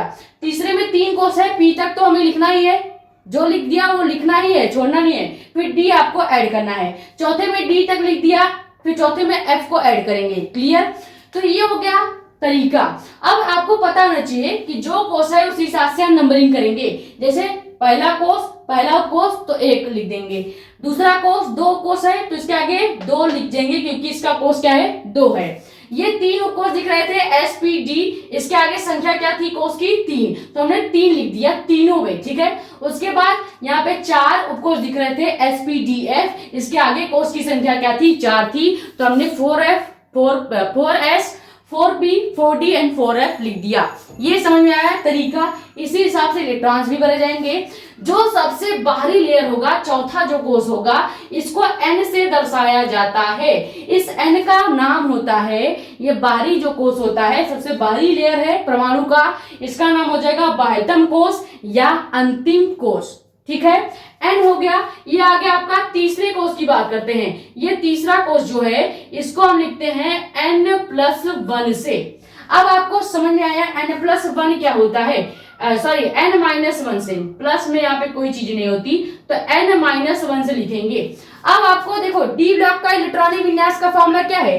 फॉर्मूला है N-1, D में केवल 10 इलेक्ट्रॉन भरे जाते हैं तो इसीलिए D के ऊपर 1 से 10 लिखा गया है, यानी आप 1 से लेकर 10 तक इलेक्ट्रॉन्स भर सकते हैं। उसके बाद फिर लिखा गया है n, फिर लिखा गया है s में 0 से 2 इलेक्ट्रॉन आप भर सकते हैं। तो n-1 का मतलब क्या होता है ये अब आपको बताते हैं। जो तीसरा कक्षा है इसका नाम होता है n-1। n-1 का मतलब होता है उपांतिम कोष, ठीक है, उपांतिम कोष या इसी को उपांतर कोष भी कहते हैं, ठीक है। उपांतिम कहीं पे लिखा होगा या उपांतर भी लिखा होगा, नाम एक ही है, लिखने का अलग अलग तरीका है। जैसे सबसे बाहरी कोष जो है उसको प्रदर्शित करते हैं फॉर्मूले में n से, ठीक है। नाम होगा बाह्यतम कोष या अंतिम कोष, क्योंकि सबसे बाहरी लेयर है, और अंदर उसके आएंगे तो इसको लिखेंगे n-1, फिर एक लेयर और अंदर आएंगे तो इसको लिखेंगे n-2, फिर एक लेयर और अंदर आएंगे इसको लिखेंगे n-3। जैसे जैसे परमाणु में बाहर से अंदर आते जाएंगे n को घटाते रहेंगे। पहले एक लेयर से दूसरे लेयर में आया, n को लिख दिया n-1। अब n-1 यानी कि हम बाह्यतम कोष से उपांतिम कोष में आ गए हैं, तो इसको हमने n से n-1 कर दिया। अब उपांतिम कोष से एक लेयर और अगर इलेक्ट्रॉन गिर के नीचे आता है तो इसको अपन लिख देते हैं n-2, ठीक है। n-2 जो होगा इसका नाम होगा पूर्व उपांतिम कोष या इसी को पूर्व उपांतर कोष भी कहा जाएगा। बस यही तक आपको कोषों का नाम याद रखना है। बाकी एक आखिरी और कोष बच जाता है n-3, उसका कोई नाम नहीं होता, ना ही वो आपके कंपटीशन में काम आते हैं और ना ही आपके बोर्ड एग्जाम्स में काम आते हैं। इतनी बेसिक जानकारियां आपको होनी चाहिए किसी भी इलेक्ट्रॉनिक विन्यास को निकालने के लिए। कैसे इलेक्ट्रॉन्स भरे जाते हैं ये हमने पहले बता दिया, पहले 1s में, फिर 2s में, 2p में, 3s में, 3p में, 3d में, उसके बाद 4s में, 4p में, 4d में और 4f में। क्लियर? ये हो गया किसी भी परमाणु में इलेक्ट्रॉन्स को कैसे फिट किया जाता है, कैसे भरा जाता है। क्लियर? किसी भी परमाणु का जो पहला सबसे बाहरी कोष है यानी आखिरी जो कोष है, सबसे बड़ा कोष जो है, सबसे बड़ा कोष ही सबसे बाहरी कोष होगा, इसको याद रखिएगा। कभी भी नंबर जो भी बड़ी होगी, जैसे 1 2 3 4 लिखा है तो सबसे बड़ी नंबर कौन सी है? 4। चौथा नंबर का जो कोष होगा वही क्या होगा? सबसे बाहरी कक्षा को बताएगा। पहले सबसे बड़ी जो संख्या होगी वही हमेशा n को बताएगी, और सबसे बड़ी संख्या को से ही हम आवर्त को निकालते हैं। जैसे अगर आप इलेक्ट्रॉन्स भर रहे हैं पहले 1s में, 2s में, फिर भर दिया 3p में, फिर भर दिया 4p में, ठीक है। तो सबसे बड़ी संख्या क्या है? 4p। तो यानी ये पीरियड जब आप निकालोगे, आवर्त जब आप निकालोगे, तो उसमें यही चीज हम देखते हैं कि कौन सबसे बड़ी संख्या है जिसमें इलेक्ट्रॉन पहुंचा है। सबसे बड़ी संख्या का जो इलेक्ट्रॉन होगा उसी को ही हम आवर्त घोषित करेंगे, पीरियड घोषित करेंगे, ठीक है। तो ये समझ आ गया किसी भी परमाणु का सबसे बड़ा जो नंबर होगा वो होगा परमाणु का बाह्यतम कोष, जिसको हम अंतिम कोष भी कहते हैं, ठीक है। n से लिखा जाता है। तो फॉर्मूले में कहीं भी जब भी इलेक्ट्रॉनिक विन्यास का फॉर्मूला आपको बताया जाएगा, जैसे अगर आपको s ब्लॉक का इलेक्ट्रॉनिक विन्यास निकालना है, चाहे ग्रुप 1 का हो चाहे ग्रुप 2 का है, तो ग्रुप 1 के लिए आप फॉर्मूला लगाते हैं NS1। n यहाँ पे क्या है आपको समझ में आ गया, अब बाह्यतम कोष होता है, ठीक है। वहीं पे डी ब्लॉक का इलेक्ट्रॉनिक विन्यास आप लिखते हैं तो आप लिखते हैं पहले n-1, फिर लिखते हैं D1 to 10। तो n-1 है क्या? यही चीज तो हम समझाना चाह रहे हैं कि इलेक्ट्रॉनिक विन्यास में जो भी फॉर्मूले होते हैं जिसमें n, n-1, n-2 ये सब सिंबल यूज किया जाता है, इन सभी सिंबलों का कुछ मतलब होता है। कोई भी चीज केमिस्ट्री फिजिक्स में ऐसे ही यूज नहीं किया जाता, सभी सिंबल्स के मतलब होते हैं। तो n का मतलब बता दिया बाह्यतम कोष, n-1 फॉर्मूले में कहीं भी दिख जाए समझ लीजिएगा उपांतर कोष की बात हो रही है। यानी डी ब्लॉक में जो भी इलेक्ट्रॉन्स आप भरेंगे या जो भी इलेक्ट्रॉन भरे जाते हैं वो उपांतर कोष में भरे जाते हैं। कभी भी बाह्यतम कोष तक इलेक्ट्रॉन्स नहीं पहुंचते डी ब्लॉक के। डी ब्लॉक के जो इलेक्ट्रॉन्स हैं वो इस थर्ड वाले कोष तक ही जाके रुक जाते हैं, यानी 3s, 3p, 3d तक ही भरे जाएंगे। डी ब्लॉक के इलेक्ट्रॉन्स कभी भी f में नहीं पहुंचता, हमेशा d तक ही रह जाता है। क्लियर? और उसके बाद आपने ये भी देखा होगा कहीं भी n-1 लिखा n-2 लिखा है, तो इसका मतलब है पूर्व उपांतर कोष। यानी जब हम आगे फॉर्मूले देखेंगे एफ ब्लॉक वगैरह के, तो उसमें आपको देखने को मिलता है n-2, या किसी और फॉर्मूले में भी आप जब इलेक्ट्रॉनिक विन्यास का फॉर्मूला लिखेंगे पी ब्लॉक का या एफ ब्लॉक का, तो उसमें हो सकता है आपको n-2 देखने को मिले। तो n-2 का मतलब क्या हो गया कि आप जो इलेक्ट्रॉन भर रहे हैं वो केवल पी ब्लॉक तक ही सीमित है, वो आगे डी में पहुंच ही नहीं रहा है। ठीक है, तो ये जो प्रदर्शित कर रहा है n-1, इसके बताने का मतलब है कि जो इलेक्ट्रॉन है वो डी में जा रहा है। और डी का लिमिटेशन क्या है? डी का लिमिटेशन है कि आप तीसरे कोष तक ही इलेक्ट्रॉन भर सकते हैं, और तीसरे कोष का सिंबल होता है n-1, जिसको हिंदी में कहा जाता है उपांतर कोष। क्लियर? अब इन पूरे थ्योरी का मतलब क्या है, इसका एक शॉर्टकट याद करा दूं, इसका पहले स्क्रीनशॉट कीजिए। अभी जो जो बताया है एक शॉर्ट नोट में लिख देते हैं, तो आपको ज्यादा क्लियरिटी होगी। तो देखो क्या क्या बताया, हम एक शॉर्ट नोट में लिख देते हैं। जैसे अगर कहीं पे आपका 1s लिखा है, तो 1s जो है ये हो गया। उसके बाद आगे क्या है, 2s 2p है, फिर 3s 3p 3d है, फिर 4s 4p एंड 4d है। ठीक है, ये आपका पहले कोष को प्रदर्शित करेगा, पहले कोष को बताएगा। 2s 2p दूसरे कोष को बताएगा। 3s की जितनी भी चीजें हैं ये तीसरी कोष को बताती हैं। ठीक है, 4s की जितनी भी चीजें हैं ये सभी चौथे कोष को बताती हैं। इतनी चीजें क्लियर हो गई। हमने आपको लिख के बता दिया, पहले कोष में 1s, दूसरे कोष में 2p 2s, तीसरे में 3s 3p 3d। इसी तरह से ये चीजें हमने बताई, जो भी डायग्राम में हमने बताया। ठीक है, अब देखो कहीं भी n लिखा है, इस सिंबल का मतलब हो जाएगा बाह्यतम कोष। बाह्यतम कोष फॉर्मूले में अभी आपको आगे जब पूरा इलेक्ट्रॉनिक विन्यास n+l रूल सिखा देंगे, एक दो एग्जांपल करवा देंगे, उसके बाद फिर आपको एक फॉर्मूला दिया जाएगा। एस ब्लॉक का इलेक्ट्रॉनिक विन्यास का फॉर्मूला, डी ब्लॉक का इलेक्ट्रॉनिक विन्यास निकालना हो तो डायरेक्ट आप फॉर्मूला लगा लीजिए, एफ ब्लॉक का इलेक्ट्रॉनिक विन्यास निकालना है तो डायरेक्ट आप फॉर्मूला लगा लीजिए। ठीक है, तो n-1 लिखा है तो इसका मतलब हो गया उपांतिम कोष। ठीक है, n-2 कहीं पे दिख जाए तो इसका मतलब है पूर्व उपांतिम कोष, पूर्व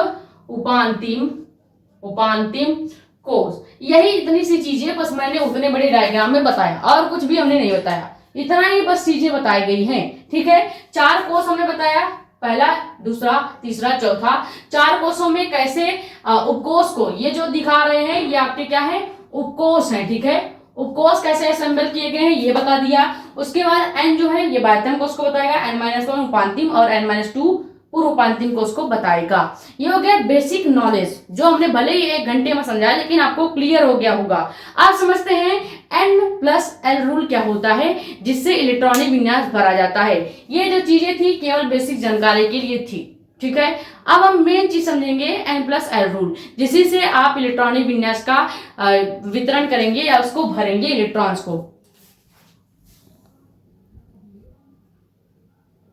तो अब आप हेडिंग डालेंगे इलेक्ट्रॉनिक विन्यास। अभी तक जो चीजें बताई गई वो आपको एक अच्छा नॉलेज देने के लिए बताया गया, ताकि आप इलेक्ट्रॉनिक विन्यास कभी ना भूले। ठीक है, अब समझेंगे n+l रूल क्या होता है। सबसे पहले ये नियम आफ बाउ ने दिया था, आप बाउ। ठीक है, आप बाउ जो थे, आप बाउ जो थे ये एक साइंटिस्ट थे, इन्होंने एक नियम दिया था n+l रूल। ठीक है, ये नियम सबसे पहले याद रखिएगा, अपवाद पर लागू नहीं होता। अपवाद यानी एक्सेप्शंस। जैसे आपके पास 5 नीली पेन हो और उसमें एक काली पेन निकल जाए, तो वो काली पेन क्या हो जाएगी, अपवाद हो जाएगी, एक्सेप्शंस हो जाएंगे।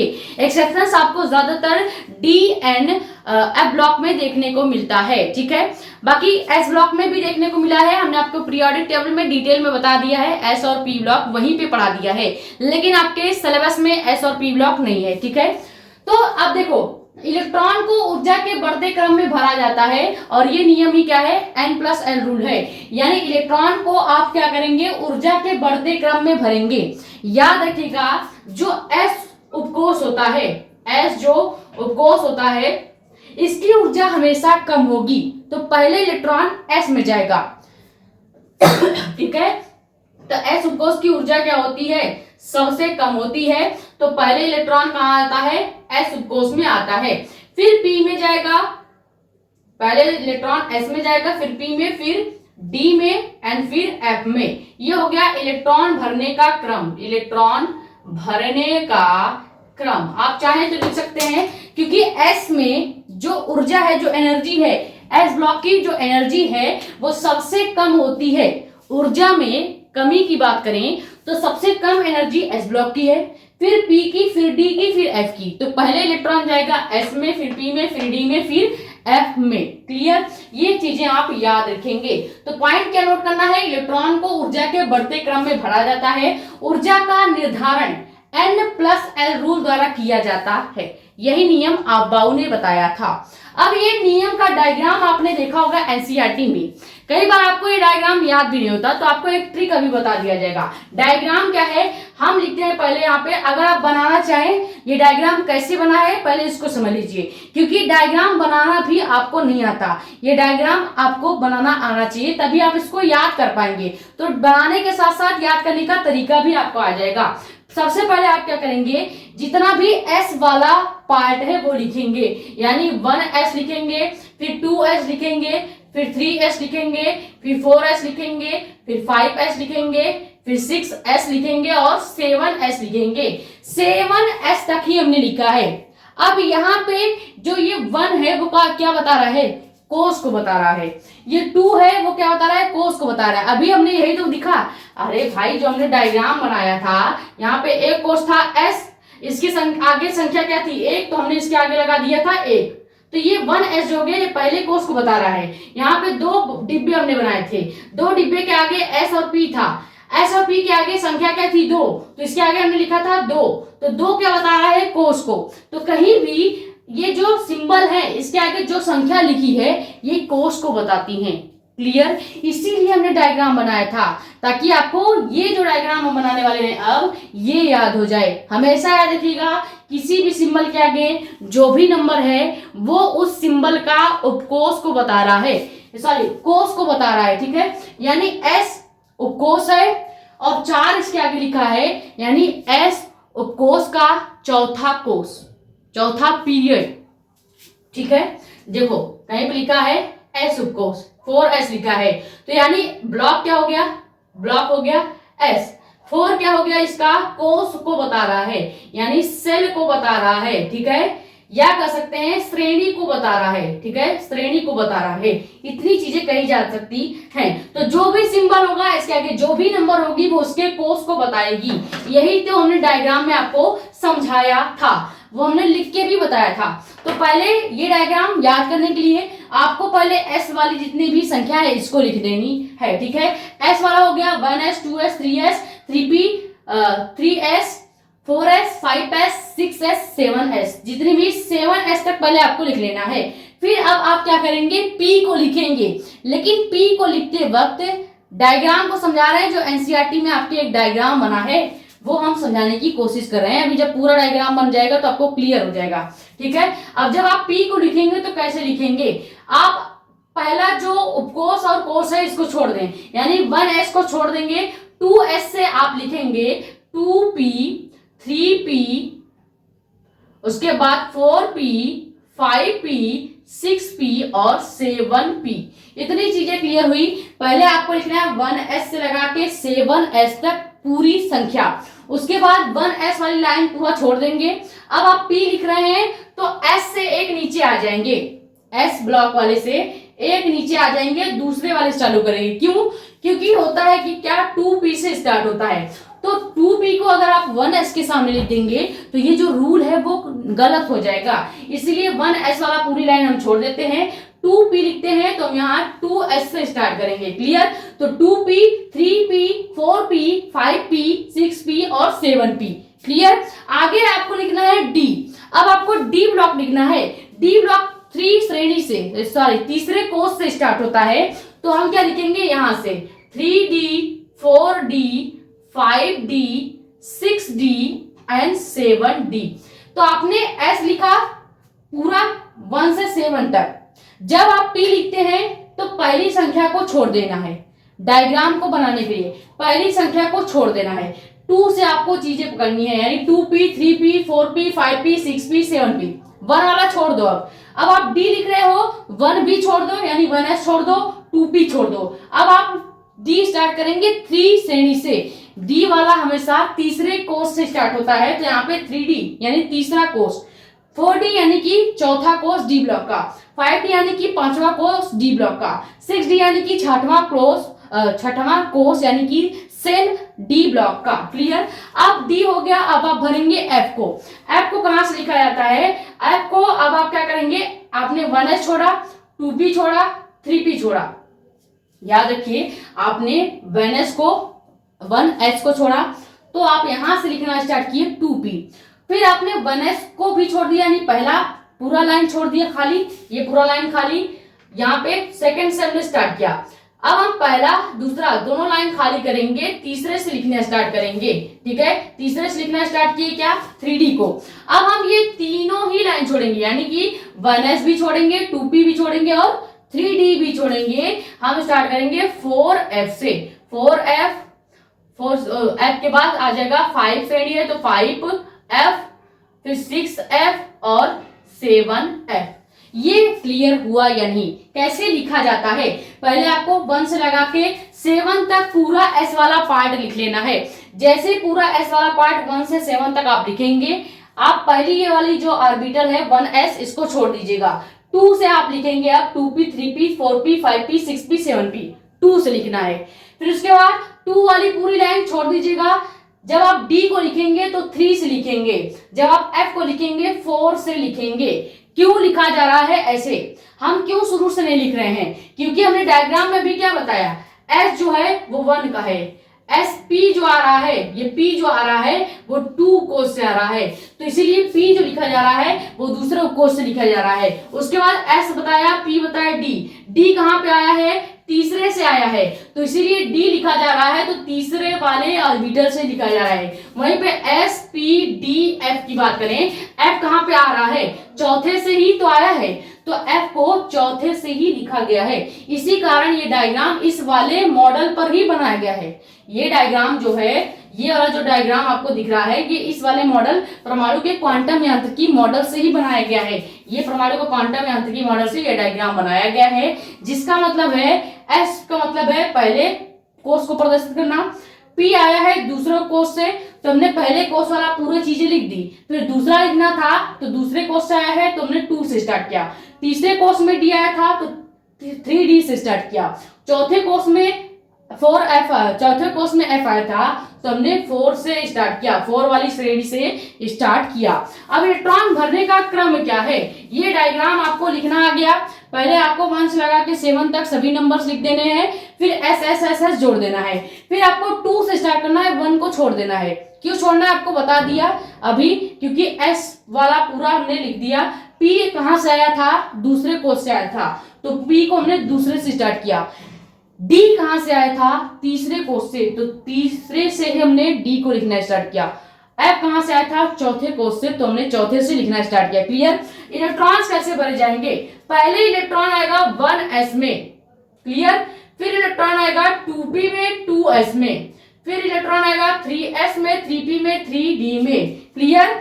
यहां से याद रखिएगा, पहले इलेक्ट्रॉन आया 1s में, एक सेकेंड, हाँ थोड़ा सा गड़बड़ हो रहा है, देखो यहाँ पे थोड़ा सा गड़बड़ हो रहा है, रुको देखो, फिर से हम ये दोनों लाइनें लिख देते हैं, उसके बाद फिर आपको समझाते हैं इलेक्ट्रॉन्स कैसे आते हैं। 2s 3s, ठीक है, उसके बाद यहां से 2p 3p और 3d, ठीक है, 3d से चालू था, 1s 2p एंड 3d, फिर हाँ सही। देखो इलेक्ट्रॉन्स कैसे भरे जाते हैं, पहले इलेक्ट्रॉन आएगा 1s में, उसके बाद इलेक्ट्रॉन आएगा 2s में, फिर आएगा 2p 3s में, फिर आएगा 3p 4s में, फिर आएगा 3d में, 4p में, 5s में, फिर आएगा यहां से, देखो यहां पे आएगा 4d से, ठीक है, 4d 5p 6s, फिर आएगा यहाँ पे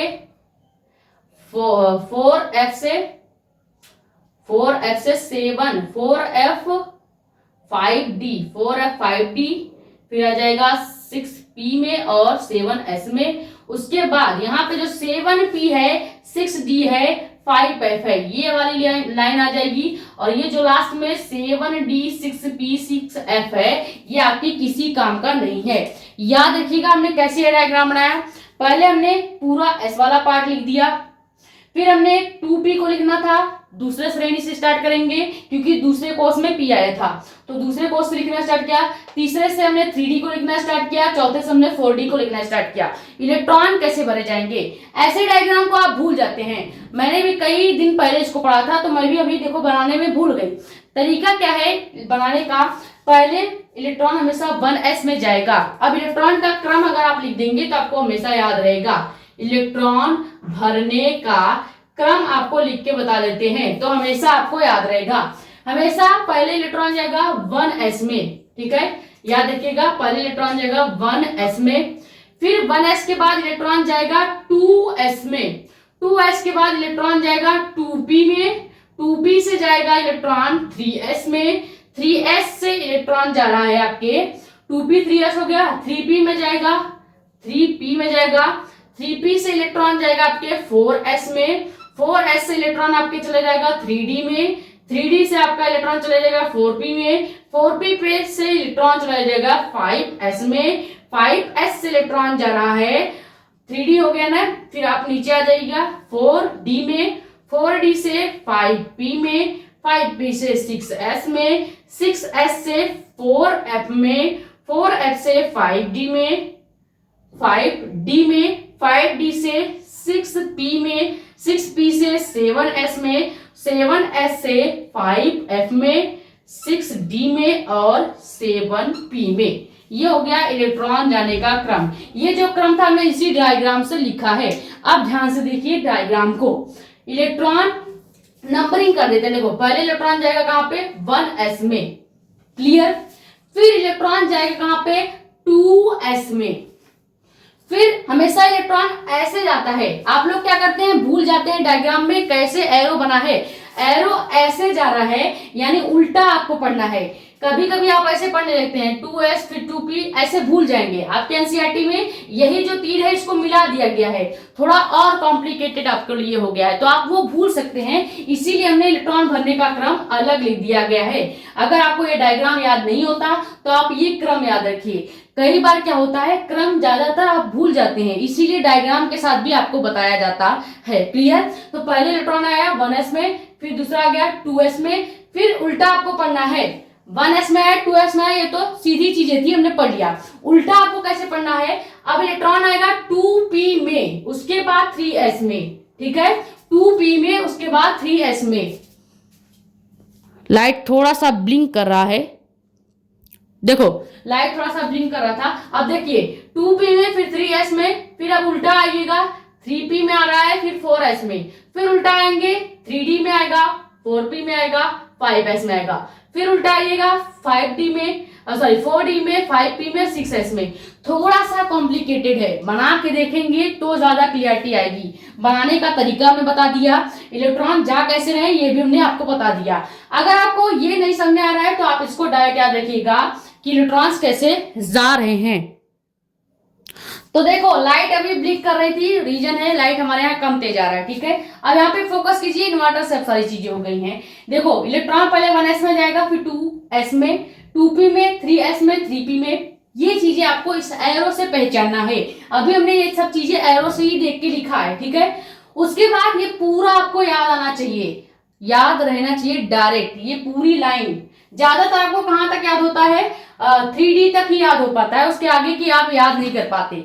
मैक्सिमम आपको 7 का तो मत याद कीजिएगा, लेकिन आपको 6s तक याद होनी चाहिए। जैसे 6s, 4f, 5d, यहां तक और 5p तक आपको याद होना चाहिए। अगर आप 7s नहीं भी याद कर रहे हैं तो भी कोई बात नहीं, क्योंकि यहां तक इलेक्ट्रॉन्स को भरने के लिए आपके बोर्ड एग्जाम में या कॉम्पिटिटिव एग्जाम में नहीं आता, ठीक है। लास्ट में जो हमने बॉक्स बनाया है ये आपको कहीं भी यूज नहीं होगा, यानी 7d, 6f 7f ये आपको तब यूज करना होगा जब 119वां तत्व खोजा जाएगा।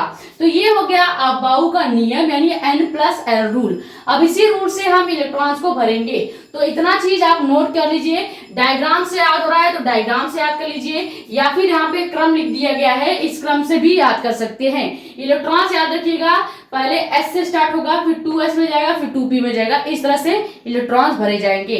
एरो बता रहा है कि इलेक्ट्रॉन पहले किस में आ रहा है फिर किस में जा रहा है। क्लियर? स्क्रीनशॉट कर लीजिए, फिर एग्जांपल्स देख लेते हैं इलेक्ट्रॉनिक विन्यास भरने का क्रम बता दिया। अब इस क्रम के फॉर्मूले का यूज करेंगे और इलेक्ट्रॉनिक विन्यास को भरेंगे। क्लियर?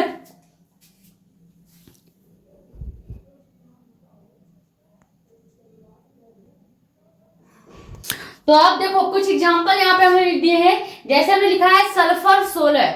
आपको जब तक परमाणु क्रमांक याद नहीं होगा आपको इलेक्ट्रॉनिक विन्यास नहीं निकाल पाएंगे। अब आपको आएगा ही नहीं, कितना भी फॉर्मूला रट लो, कि कितना भी n+l रूल, परमाणु का क्वांटम यांत्रिकी सब कुछ पढ़ लो, लेकिन अगर आपको एटॉमिक नंबर नहीं दिया गया है या नहीं याद है तो आप इसका इलेक्ट्रॉनिक विन्यास नहीं निकाल सकते। मैक्सिमम आपको पीरियोडिक टेबल से 30 तक एलिमेंट्स जितने हैं उन एलिमेंट्स का इलेक्ट्रॉनिक विन्यास याद कर लेना है, क्योंकि बोर्ड एग्जाम में भी 30 के बाद वाले एलिमेंट्स के ही परमाणु क्रमांक आपको दिए जाते हैं पेपर में। उसके पहले जितने भी एलिमेंट्स हैं उसके परमाणु क्रमांक नहीं दिए जाएंगे। जैसे अगर आपको पोटेशियम लिख के आ जाएगा तो पोटेशियम का परमाणु क्रमांक नहीं देगा। कहीं भी सल्फर लिख के आ रहा है, सल्फर का परमाणु क्रमांक 16 है, 30 के अंदर है ना, तो 30 के अंदर जितने भी एलिमेंट्स हैं उसके परमाणु क्रमांक पेपर में नहीं दिए जाते। जो एग्जामिनर है, जो टीचर है, उनको पता होता है कि आप एटलीस्ट आपको 30 तक तो परमाणु क्रमांक याद होगा, वो ये सोचते हैं, लेकिन उनको क्या पता, आप तो गधे हैं, आपको कुछ नहीं याद है। ठीक है, देखो 30 तक याद रखिएगा परमाणु क्रमांक, ये आपको एक वर्क दिया जाता है, एक होमवर्क समझ लीजिए। 30 तक परमाणु क्रमांक जितने भी हैं, जितने भी 30 तक के परमाणु क्रमांक वाले एलिमेंट्स हैं, उन एलिमेंट्स का परमाणु क्रमांक आपको याद होना चाहिए। ठीक है, तो मान लीजिए हमने लिया है पहला एग्जांपल सल्फर, जिसका एटॉमिक नंबर है 16। तो 16 इलेक्ट्रॉन आपको मैक्सिमम इसमें भरने हैं। 16 एटॉमिक नंबर जो दिया गया है, परमाणु क्रमांक जो दिया गया है, इसका मतलब इसमें आप 16 इलेक्ट्रॉन भर सकते हैं। तो ये फॉर्मूला लगाते हैं। पहले हम इलेक्ट्रॉन भरेंगे किसमें, 1s में। ठीक है, अभी आपको बताया है s में केवल 2 इलेक्ट्रॉन भर सकते हैं, p में 6, d में 10 एंड f में आप मैक्सिमम 14 इलेक्ट्रॉन्स भर सकते हैं। ये फॉर्मूला याद होना चाहिए, हमने शुरू में ही बता दिया था। ठीक है, तो s में 2 इलेक्ट्रॉन भर देते हैं, फिर लिखेंगे s के बाद 2s है, 1s के बाद 2s है, 2s में भी 2 इलेक्ट्रॉन भरे जाएंगे, फिर 2p है। अब हमें 16 इलेक्ट्रॉन भरना है, 4 इलेक्ट्रॉन हमने भर दिया, p में 6 इलेक्ट्रॉन भरने हैं, p का 6 इलेक्ट्रॉन पूरा भर देंगे। उसके बाद हमने लेंगे क्या, 2p हो गया, फिर लेंगे 3s फॉर्मूले से ही, 3s में 2 इलेक्ट्रॉन, उसके बाद आ जाएगा 3p। टोटल इलेक्ट्रॉन गिन लीजिए कितना हो गया, 2 4 6 पहले से p में भरा गया है, तो 6 6 12 इलेक्ट्रॉन हो गया। अब यहाँ पे हम क्या करेंगे, हम यहाँ पे p में भर देंगे 4 इलेक्ट्रॉन। टोटल इलेक्ट्रॉन कितना हो गया, 12 4 16। तो ये हो गया सल्फर का इलेक्ट्रॉनिक विन्यास भरने का तरीका। हमने इसी फॉर्मूले से भरा है। पहले 1s में भरना था तो 1s में भर दिया, 2s में भरना था 2s में भर दिया, 2p में भरना है तो p में 6 इलेक्ट्रॉन भर सकते थे, 6 इलेक्ट्रॉन भर दिया। अभी हमने गिना तो कितना था, 6 2 8 2 10 ही इलेक्ट्रॉन था, 6 इलेक्ट्रॉन हमें और भरना है। तो p के बाद हम 3s में आ जाएंगे, s आ गया, इसका मतलब 2 इलेक्ट्रॉन आपको भरना है। 3p आ जाएगा, p में मैक्सिमम 6 भर सकते हैं, 6 से ऊपर में भर सकते हैं, 6 से अंदर आप भर सकते हैं। तो हमने कितना कंप्लीट कर दिया था, 12 इलेक्ट्रॉन कंप्लीट कर दिए थे, 4 हमें और चाहिए था, तो p में हमने 4 इलेक्ट्रॉन भर दिया। अब देखो गैलियम का परमाणु क्रमांक है 31। अगला एग्जांपल जो है वो है गैलियम। गैलियम का एटॉमिक नंबर है 31। ठीक है, अब 31 को आप इस वाले फॉर्मूले से भरेंगे। कैसे भरेंगे, 3 एग्जांपल्स आपको बता रहे हैं, अभी आपको कम से कम 10-15 एग्जांपल दे के होमवर्क में जाएंगे, वो आपको खुद प्रैक्टिस करना है। ठीक है, देखो गैलियम का परमाणु क्रमांक 31 है, कैसे भरा जाएगा, पहले भरेंगे 1s2, 2s2, फिर 2p6, फिर 3s2, फिर 3p6। ये हो गया टोटल कितने इलेक्ट्रॉन, टोटल हो गए 2 4 6 और ये हो गया 12, 12 4 16, 16 17 18 इलेक्ट्रॉन हो गए। ठीक है, अब हमने कहां तक भर दिया, 3p तक फॉर्मूला लगा दिया। अब आ गया 4s, 4s में 2 इलेक्ट्रॉन, फिर आ गया 3d, d में 10 इलेक्ट्रॉन भरे जाते हैं, लेकिन हमें 10 इलेक्ट्रॉन भरने की जरूरत, लेकिन देखो यहाँ पे d का हम पूरा 10 इलेक्ट्रॉन भरेंगे। उसके बाद आ जाएंगे 4p में, 4p में कितने इलेक्ट्रॉन भरे जाएंगे, p आ गया, p में 6 इलेक्ट्रॉन भरे जाते हैं। लेकिन अब हम इलेक्ट्रॉन पहले गिन लेते हैं, क्योंकि हमें 31 इलेक्ट्रॉन ही भरना है, उससे ज्यादा आपको नहीं भरना है। तो देखो 1s में भर दिया 2, 2s में भर दिया 2, टोटल हो गए 4, p में पहले से 6 है तो टोटल इलेक्ट्रॉन हो गया 10, 10 बाद 3s में 2 है तो हो गया 12, 3p में 6 तो 12, 4 हो गया 12 और 6 हो गया कितना, 6 और 2 8, 18 हो गया। उसके बाद 2 यहाँ पे है 20 हो गया, 10 यहां से आया 30 हो गया। हमें केवल 1 इलेक्ट्रॉन और चाहिए, तो 4p में हम केवल 1 इलेक्ट्रॉन भरेंगे। ये हो गया गैलियम का इलेक्ट्रॉनिक विन्यास। उसके बाद आपका आ जाता है अगला एग्जांपल। अगला एग्जांपल हम क्या ले लेंगे, CD कैडमियम 48। इसका परमाणु क्या है, परमाणु क्रमांक क्या है। अगला है आपका एग्जांपल कैडमियम 48, 48 दिया गया है, यानी कैडमियम में मैक्सिमम आप 48 इलेक्ट्रॉन ही भर सकते हैं। तो भर के देख लेते हैं। पहले हमको भरना है 1s में, तो 1s में 2 इलेक्ट्रॉन, 2s में 2 इलेक्ट्रॉन, 2p में 6 इलेक्ट्रॉन, 3s में 2 इलेक्ट्रॉन, 3p में 6 इलेक्ट्रॉन। यहां तक हम आ गए। अब आएंगे 4s में, 4s में 2 इलेक्ट्रॉन, फिर आ गया 3d, 3d में पूरा 10 भरेंगे, 4p में पूरा इस बार 6 इलेक्ट्रॉन भर देंगे, क्योंकि हमें यहां तक तो पूरा लिखना ही पड़ेगा। गैलियम के बाद आ रहा है, देखो गैलियम का परमाणु क्रमांक कितना है 31, तो गैलियम तक के पूरे इलेक्ट्रॉनिक विन्यास को आपको तो लिखना ही पड़ेगा। उसके आगे अब हम भरेंगे तो क्या भरेंगे, देखो 3d हो गया, 4p हो गया, अब आ गया 5s, 5s में 2 इलेक्ट्रॉन भर दिया। अब आ गया 4d, अब इलेक्ट्रॉन पहले गिन लेते हैं। यहां तक इलेक्ट्रॉन था हमारा कितना, 31 था, 31 में हमने 5 और जोड़ दिया तो हो गया कितना, 37 इलेक्ट्रॉन। ठीक है, 37 के बाद हो गया 38 39 इलेक्ट्रॉन। अब 4d में हम भरेंगे 6 इलेक्ट्रॉन। उसके बाद आगे हम चले जाएंगे 5s में, 5s में हमने 2 भर दिया ना, हाँ d में तो 10 इलेक्ट्रॉन भर जाता है जी, तो d में हम 10 इलेक्ट्रॉन भर देंगे। अब आप पूरा गिनेंगे तो आपको 48 इलेक्ट्रॉन मिलेगा। ध्यान से देखो, ये हो गया 2 4 6, 6 पहले से ये वाला 2 मिला देंगे तो हो गया 6 6 12, 12 6 18, 18 और 10 हो गया 20। ठीक है, 20 10 30, 30 10 हो गया 40, 40 6 46 और ये हो गया S2 का 48। तो टोटल इलेक्ट्रॉन भर दिया हमने 48। क्लियर। तो इस तरह से आप इलेक्ट्रॉनिक विन्यास को भरेंगे, इसीलिए हमने आपको एग्जांपल से भी बता दिया। मेन चीज है ये परमाणु क्रमांक, अगर परमाणु क्रमांक आएगा तो आप ये इलेक्ट्रॉन भरने का फॉर्मूला लगा पाएंगे, परमाणु क्रमांक नहीं आएगा तो आप इलेक्ट्रॉन भरने का फॉर्मूला नहीं लगा पाएंगे। ये हो गया एक लॉन्ग मेथड N+L रूल, ये हो गया पूरा कॉन्सेप्ट इलेक्ट्रॉनिक विन्यास निकालने का। ठीक है, पूरा कॉन्सेप्ट सिखा दिया। अब एक शॉर्टकट बताती हूँ, आपको ये पूरा फॉर्मूला लिखने का जरूरत नहीं है, आपको एक फॉर्मूला आना चाहिए। एक शॉर्टकट इसके बाद बता रहे हैं, वो अगर आपको आएगा तो आपको ये N+L रूल कहीं लगाने की जरूरत नहीं है। लेकिन हम चाहते हैं कि आप N+L रूल से कई सारे एग्जाम्पल करें, इसीलिए आपको कुछ होमवर्क यहाँ पे हम दे रहे हैं पीरियोडिक चार्ट से परमाणु क्रमांक का। देखो आपको पीरियोडिक चार्ट से परमाणु क्रमांक 30 के बाद, या कह सकते हैं 48 तक हमने कराना है, 3 करा दिया। 48 के बाद देखो कोई भी मैक्सिमम, देखिए यहाँ पे मेरे पास पीरियोडिक चार्ट है, इस पीरियोडिक चार्ट से आपको कुछ,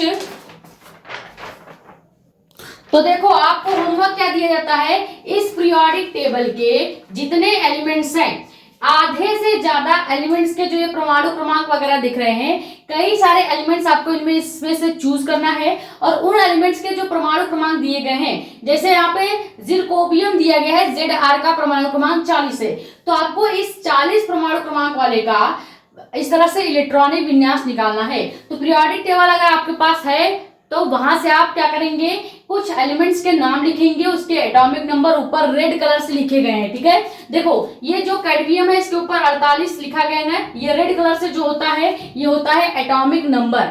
तो एटॉमिक नंबर के साथ मैक्सिमम 30-35 एलिमेंट्स आपको अपने रफ में लिखना है और आपको उसके इलेक्ट्रॉनिक विन्यास को इस N+L रूल वाले फॉर्मूले से निकालना है। ये आपका होमवर्क है और आपको करना ही है, ठीक है।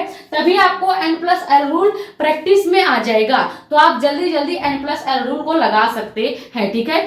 स्क्रीनशॉट कर लीजिए। बाकी एक और मेथड आपको बताया जाएगा, N+L रूल आपको नहीं लगाना पड़ेगा, आप शॉर्टकट से इलेक्ट्रॉनिक विन्यास को निकाल सकते हैं। बस आपको जो P ब्लॉक का ग्रुप नंबर 18 के एलिमेंट्स हैं उसका ट्रिक आना चाहिए। पीरियोडिक टेबल में हमने आपको बता रखा था, हार्दिक ने आकर 10 रंग और मारा, ये ट्रिक है। उस ट्रिक से एलिमेंट्स को पहले लिखेंगे और फिर समझेंगे कि इलेक्ट्रॉनिक विन्यास को निकालने का शॉर्टकट तरीका क्या है। यहां तक पहले स्क्रीनशॉट कर लीजिए।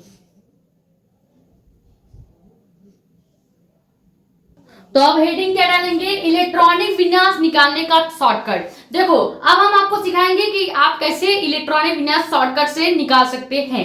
सबसे पहले आपने ग्रुप नंबर 18 के एलिमेंट्स पढ़े होंगे, अगर नहीं पढ़ा है तो पीरियोडिक टेबल का लॉन्ग वीडियो जाके देख लीजिए, वहां पे डिटेल में हमने आपको समझा रखा है, ठीक है। तो सबसे पहले जो ये ग्रुप नंबर 18 का एलिमेंट्स है ये आपके पी ब्लॉक का एलिमेंट्स होता है, ठीक है। पी ब्लॉक का एलिमेंट्स होता है। ग्रुप नंबर 18 के जितने भी एलिमेंट्स होते हैं उनको अक्रिय गैस कहा जाता है।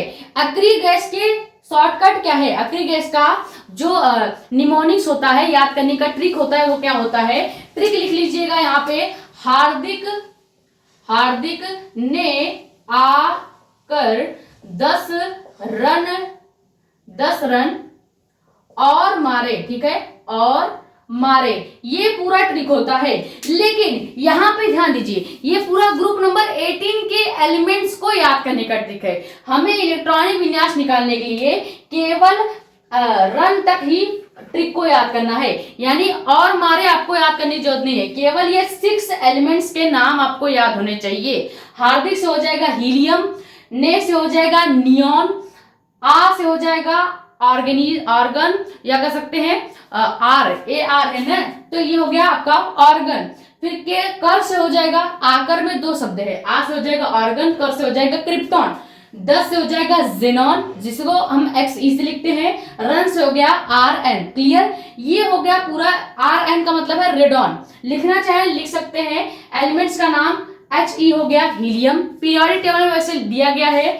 NE से हो जाएगा, लिख लीजिएगा नियॉन, AR कहीं पे लिखा है तो ऑर्गन, KR कहीं पे लिखा है क्रिप्टॉन, XE कहीं पे लिखा है जेनॉन और RN लिखा है तो रेडॉन। क्लियर। अब इसको कैसे ट्रिक में यूज किया जाएगा, इन एलिमेंट्स को ट्रिक में कैसे यूज किया जाता है, ध्यान दीजिए। अगर आपको परमाणु क्रमांक याद नहीं है, केवल एक एलिमेंट का परमाणु क्रमांक याद कर लीजिएगा। हीलियम का परमाणु क्रमांक होता है 2, ये अगर आपको याद है तो 2 में 8 को जोड़ेंगे आएगा 10, यानी अगला जो एलिमेंट्स है उसका परमाणु क्रमांक हो जाएगा 10। 10 में फिर से 8 को जोड़ेंगे, अगला क्या आ जाएगा 18, तो इसका परमाणु क्रमांक क्या हो गया 18। 18 में अब क्या जोड़ देंगे, 18 जोड़ दिया, 18 में फिर से 18 को जोड़िए, 18 में फिर से 18 को जोड़ेंगे तो आ जाएगा कितना 32 आ जाएगा। तो 18 के बाद हम लिख देंगे क्या, सॉरी 36 आएगा, ठीक है। तो 36 लिखेंगे। 36 में अब हम कितना जोड़ेंगे, पहले जोड़ेंगे 8, यानी 2 में जोड़ा 8 आ गया 10, 10 में फिर से जोड़ेंगे 8, 18, 18 में जोड़ दिया 18 तो आ गया 32, 32 में फिर से 18 जोड़ दीजिए, 32 में 18 जोड़ेंगे तो ये हो गया 6 4 10 और 3 1 4, यानी लगभग में हमारा आ जाएगा कितना 10 1 इधर हासिल, हाँ 54, तो 54 यानी कि 36 है जी। देखो सबसे पहले ध्यान से देखिए, 2 आपका हीलियम का इलेक्ट्रॉन है। अगर आपको इलेक्ट्रॉनिक विन्यास नहीं आता, केवल हीलियम का इलेक्ट्रॉनिक विन्यास याद कर लीजिएगा। हीलियम में इलेक्ट्रॉनिक विन्यास 2 है, 2 में पहले आप क्या करेंगे 8 जोड़ेंगे।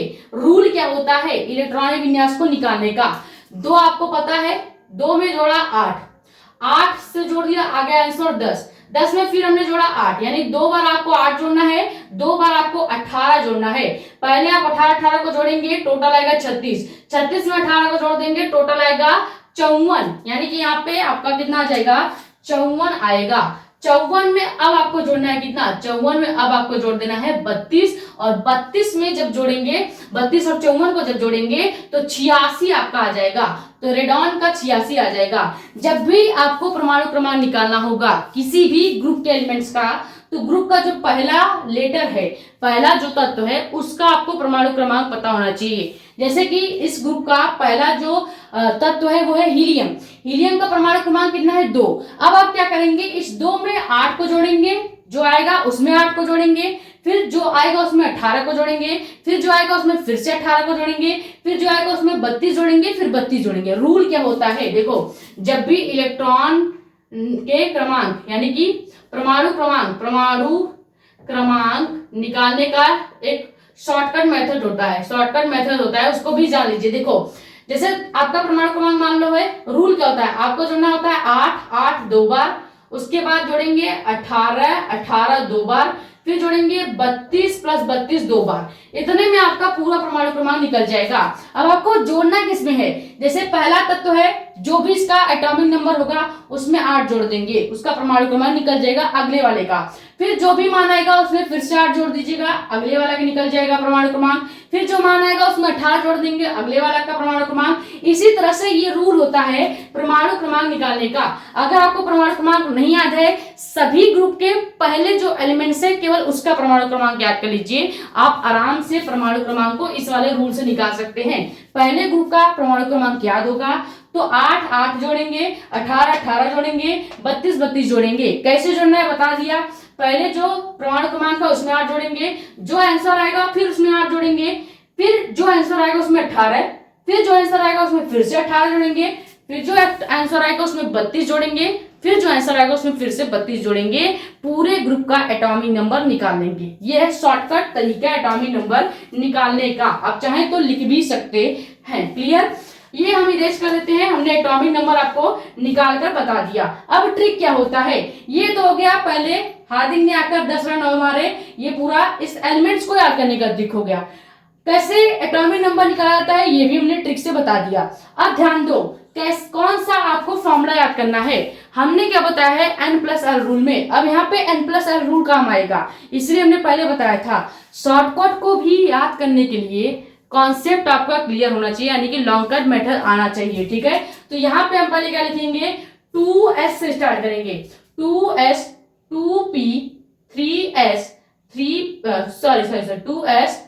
2s हो गया, सब में s ही रहेगा। 2s के बाद 3s, फिर यहाँ पे 4s, फिर यहाँ पे 5s 6s और 7s। ये हो गया s वाला ग्रुप पूरा लिख लिया। यहाँ पे 1s को नहीं लिखना है, 1s हम हटा देंगे एकदम से। फॉर्मूला नया बना रहे हैं हम। इस फॉर्मूले को याद रखोगे, इस ट्रिक को याद रखोगे तो किसी भी एलिमेंट्स का, चाहे वो आपके एक्सेप्शंस वाले हो यानी अपवाद वाले तत्व हो, डीएनए ब्लॉक के, या कोई भी एलिमेंट्स हो, आप उसका इलेक्ट्रॉनिक विन्यास निकाल सकते हो सरल तरीका से। अब एस वाला लिख दिया। अब थोड़ा सा गैप छोड़ेंगे, आप लिखेंगे पी को भी लिखना है 2p से, 2p 3p 4p 5p 6p and 7p। अब आपको क्या करना है, अब आपको इसके बीच में जो 4s वाला लाइन है यहां से आपको लिखना है 3d को, 3d फिर 4d 5d एंड 6d। इतनी चीजें क्लियर। उसके बाद 4d तक आप लाइन छोड़ देंगे। अब आप यहाँ पे लास्ट लिख देंगे यहां से 4f और 5f। ये ट्रिक आपको एग्जैक्ट याद करना है। अगर ये ट्रिक आप एग्जैक्ट याद नहीं करेंगे, गलत याद कर लिया तो पूरा शॉर्टकट मेथड आपका खराब हो जाएगा। यानी आपको हीलियम का याद करना है क्या, 2s 2p। कहीं भी इलेक्ट्रॉनिक विन्यास 2 वाला या कह सकते हैं परमाणु क्रमांक 2 का, यानी कि 10 से अंदर जितने भी परमाणु क्रमांक हैं, अगर उसका आपको इलेक्ट्रॉनिक विन्यास निकालना है तो आप क्या करेंगे, नियॉन का या कह सकते हैं नियॉन वाला फॉर्मूला लगाएंगे। ठीक है, जैसे मान लो कि आपको दिया गया है यहाँ पे पीरियोडिक टेबल में, हम ले लेते हैं परमाणु क्रमांक 10 के अंदर का तत्व। ठीक है, मान लो हम ले लेते हैं कार्बन। ठीक है, एग्जाम्पल से आपको समझ में आएगा। देखो एग्जाम्पल हम ले लेते हैं क्या, कार्बन का परमाणु क्रमांक कितना दिया गया है पीरियोडिक टेबल में, कार्बन का परमाणु क्रमांक दिया गया है आपको 6। ठीक है, इसका एटॉमिक नंबर है 6। अब ये कैसे लागू होगा, जब आप एग्जांपल करोगे तो आपको क्लियरिटी आएगी। देखो परमाणु क्रमांक क्या है 6। अब हम क्या कर सकते हैं, यहाँ पे नियॉन जो दिया गया है ये कितना है 10, नियॉन कितना है 10। तो हम क्या कर सकते हैं, ये हीलियम से तो ज्यादा है इसका परमाणु क्रमांक, यानी हीलियम वाला फॉर्मूला यहाँ पे नहीं लगेगा, यहाँ पे फॉर्मूला लगेगा नियॉन वाला। तो इसका परमाणु क्रमांक निकालना होगा तो हम क्या करेंगे, लिखेंगे। अच्छा नियॉन का परमाणु क्रमांक तो ज्यादा हो जाएगा ना, तो हमें क्या करना है, हीलियम 2 है, नियॉन 10 है, ज्यादा वाले को ही तो लेना होता है कम वाले के लिए। हाँ तो हम यहाँ पे ले लेंगे, अगर ऐसे भरे तो 1s2 2s2 2p6, तो 2 2 4 और यहाँ पे 2, ये हो जाएगा लॉन्ग कट मेथड से यानी n+l रूल से। अगर हमें n+l रूल नहीं लगाना है तो हम क्या करेंगे, जैसे परमाणु क्रमांक कितना है 6, ठीक है, तो 6 से कम जो होगा वो फॉर्मूला लगाएंगे। जैसे 6 से कम परमाणु क्रमांक कहाँ पे है, हीलियम का, तो यहाँ पे हम हीलियम वाला फॉर्मूला लगाएंगे, यानी हीलियम 2 लिखेंगे, फिर 2s लिखेंगे, 2p लिखेंगे। s में आपको पता है 2 इलेक्ट्रॉन भरना है, p में आपको 2 इलेक्ट्रॉन भरना है। गिनो, हीलियम में 2 इलेक्ट्रॉन पहले से भरा हुआ है, 2s में 2 इलेक्ट्रॉन भर दिया, 2p में 2 इलेक्ट्रॉन भर दिया, टोटल 6 इलेक्ट्रॉन भरना था। ये रूल ज्यादा सरल है n+l वाला, या ये जो भी हमने शॉर्टकट मेथड बताया ये सरल है। शॉर्टकट मेथड लगेगा कैसे, ये याद रखिएगा। जैसे परमाणु क्रमांक दिया है 6, तो 6 से कम जो भी परमाणु क्रमांक का फॉर्मूला होगा, जैसे यहाँ पे कैल्शियम कार्बन था C, कार्बन का C जो परमाणु क्रमांक है वो है 6, तो कार्बन C का जो परमाणु क्रमांक है वो 6, तो 6 से कम जो हमने फॉर्मूले में लिख रखा है, कहाँ पे दिख रहा है परमाणु क्रमांक, 6 से कम आपका हीलियम आता है, क्योंकि हीलियम का परमाणु क्रमांक है 2, तो यहाँ पे हमने हीलियम का फॉर्मूला लगा दिया जो कि क्या है 2s2p। तो आपको पूरा लिखना है, हीलियम 2 पूरा लिखना है, फिर 2s लिखना है, फिर 2p लिखना है। एक और एग्जांपल से समझते हैं, जैसे हम यहाँ पे ले लेते हैं क्या, यहाँ पे अब हम ले रहे हैं वही गैलियम 31 वाला लेते हैं। गैलियम 31 अगर आप लिखेंगे लॉन्ग कट मेथड से तो आपको थोड़ा लंबा पड़ेगा, पहले 1s भरेंगे, 2s भरेंगे, 2p भरेंगे, तो बहुत लंबा पड़ रहा था। अगर शॉर्टकट से भरेंगे तो कैसे भरा जाएगा, गैलियम का परमाणु क्रमांक कितना है 31, तो आपको क्या करना है, देखना है 31 के अंदर जो भी परमाणु क्रमांक होगा वो वाला फॉर्मूला लगेगा। तो यहाँ पे देखो ये क्या है क्रिप्टॉन, क्रिप्टॉन का परमाणु क्रमांक है 36, तो यानी ये पूरा लाइन वाला फॉर्मूला नहीं लगने वाला है। हम क्या करेंगे 31 के अंदर देखेंगे, तो 31 से छोटा यहाँ पे 18 आ जाता है, तो हम ये वाला फॉर्मूला लगाएंगे AR वाला फॉर्मूला क्या है, यानी कि जो आर्गन है, आर्गन लिखेंगे, आर्गन इसका परमाणु क्रमांक ऑलरेडी 18 है, तो यानी 18 आपने भर दिया। 18 के पहले जो आपको 1s 2s 2p से आप इलेक्ट्रॉन भर रहे थे उस तरीके से नहीं भरना है। जब आप आर्गन 18 लिख देते हैं, यानी एग्जामिनर समझ जाएगा कि आपने गैलियम का 18 इलेक्ट्रॉन आर्गन में भर दिया, यानी आर्गन लिख दोगे तो आपको 18 इलेक्ट्रॉन भरने की जरूरत नहीं है, क्योंकि इसका परमाणु क्रमांक ऑलरेडी 18 होता है। अब इसके आगे फॉर्मूला क्या दिया गया है, 4s है, 3d है और 4p है। s में 2 इलेक्ट्रॉन भरते हैं तो 18 2 हो गया कितना 20। अब हमें चाहिए कितना, चाहिए हमें 11 इलेक्ट्रॉन, तो d में 10 भरते हैं, 10 भर देंगे, p में 1 भर देंगे। ये हो गया शॉर्टकट मेथड इलेक्ट्रॉन भरने का। लॉन्ग कट मेथड से भरते 1s भरते, 2s भरते, 2p भरते, बहुत लंबा हो जाता, इसीलिए इसको लागू करना है। ये लागू करने के लिए आपको एक नियम याद करना पड़ेगा। नियम क्या याद करेंगे, कम परमाणु क्रमांक को ही, देखो नियम हम बनाते हैं क्या, कि जैसे यहाँ पे कैल्शियम का परमाणु क्रमांक क्या था 6, तो जो भी आपको निकालना पड़ेगा याद रखिएगा उसके पहले वाले को आप यूज करेंगे। जैसे 6 दिया गया है, 6 से छोटा जो होगा लिखेंगे जिस भी तत्व का इलेक्ट्रॉनिक विन्यास निकालना हो उससे छोटे वाले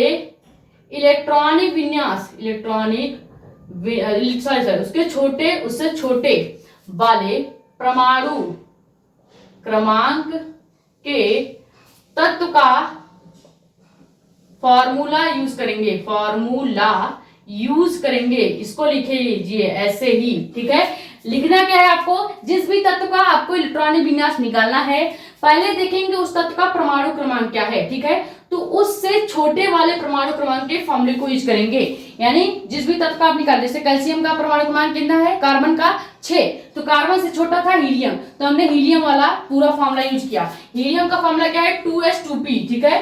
नियॉन का फॉर्मूला क्या है, 10 जो भी है, जैसे आपको 18 के नीचे का जो एलिमेंट दिया जाएगा वहां पे आप नियॉन का फॉर्मूला लगाएंगे। जैसे यहाँ पे हमने परमाणु क्रमांक 31 दिया, तो फॉर्मूले के अनुसार, इस लाइन के अनुसार हमने क्या क्या है कि जो भी आपको इलेक्ट्रॉनिक विन्यास निकालना है, पहले उसका परमाणु क्रमांक देखिए, उससे छोटे वाले परमाणु क्रमांक का तत्व वाला फॉर्मूला ही यूज करना है। तो 31 से छोटा क्या था, 31 से छोटा 18 था, क्योंकि अगर हम यहाँ पे क्रिप्टॉन लगाते, क्रिप्टॉन का परमाणु क्रमांक 36 था, तो ये नहीं ले सकता था, इसीलिए हमने क्या किया, AR यानी आर्गन 18 का लगाया परमाणु क्रमांक। तो 18 का जब परमाणु क्रमांक लगा देंगे तो ये पूरा फॉर्मूला यूज करेंगे, तो हम डायरेक्ट शॉर्टकट से लिख सकते हैं। इसी तरह से एक और ले लेते हैं एग्जांपल, जैसे हम यहाँ पे ले लेते हैं क्या, ब्रोमीन 35, ब्रोमीन का परमाणु क्रमांक होता है 35। अब यहाँ पे फॉर्मूला क्या लगेगा, फिर से फॉर्मूला आर्गन वाला ही लगेगा, या आप क्या देखो, ब्रोमीन का परमाणु क्रमांक है 35, क्रिप्टॉन का फॉर्मूला लगा नहीं सकते क्योंकि 35 से ज्यादा इसका परमाणु क्रमांक है, तो क्रिप्टॉन का फॉर्मूला नहीं लगेगा। आप क्या करेंगे, फिर से लगाएंगे आर्गन का फॉर्मूला, क्योंकि आर्गन का परमाणु क्रमांक कितना है, 18, तो हम क्या करेंगे, फिर से लिखेंगे आर्गन 18, यानी 18 इलेक्ट्रॉन हमने भर दिया। फिर 4s फॉर्मूला होता है, 2 इलेक्ट्रॉन भरेंगे, 3d लिखेंगे, उसके बाद 4p। अब यहाँ तक तो आपका कितना हो गया, 31 इलेक्ट्रॉन हो गया।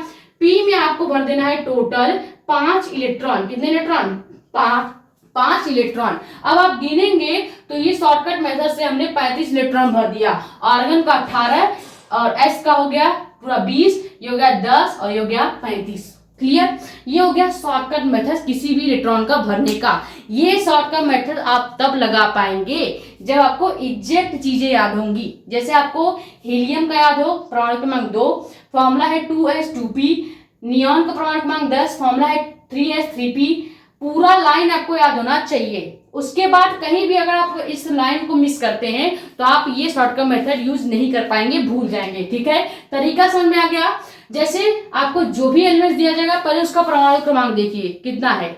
जैसे मान लो आपको दे दिया गया है यहाँ पे, हमने एग्जांपल ले लिया क्रोमियम Kr, उसका परमाणु क्रमांक कितना दे रहे हैं, 36, तो Kr जो होता है, मान लो इसका परमाणु क्रमांक 36 है। अब 36 एग्जैक्ट आ गया है, तो ये क्रिप्टॉन तो नहीं लगेगा, क्योंकि क्रिप्टॉन का फॉर्मूला ही 36 है, क्रिप्टॉन का Kr का फॉर्मूला ही 36 है, तो आप क्रिप्टॉन का Kr वाला ये फॉर्मूला नहीं लगाएंगे।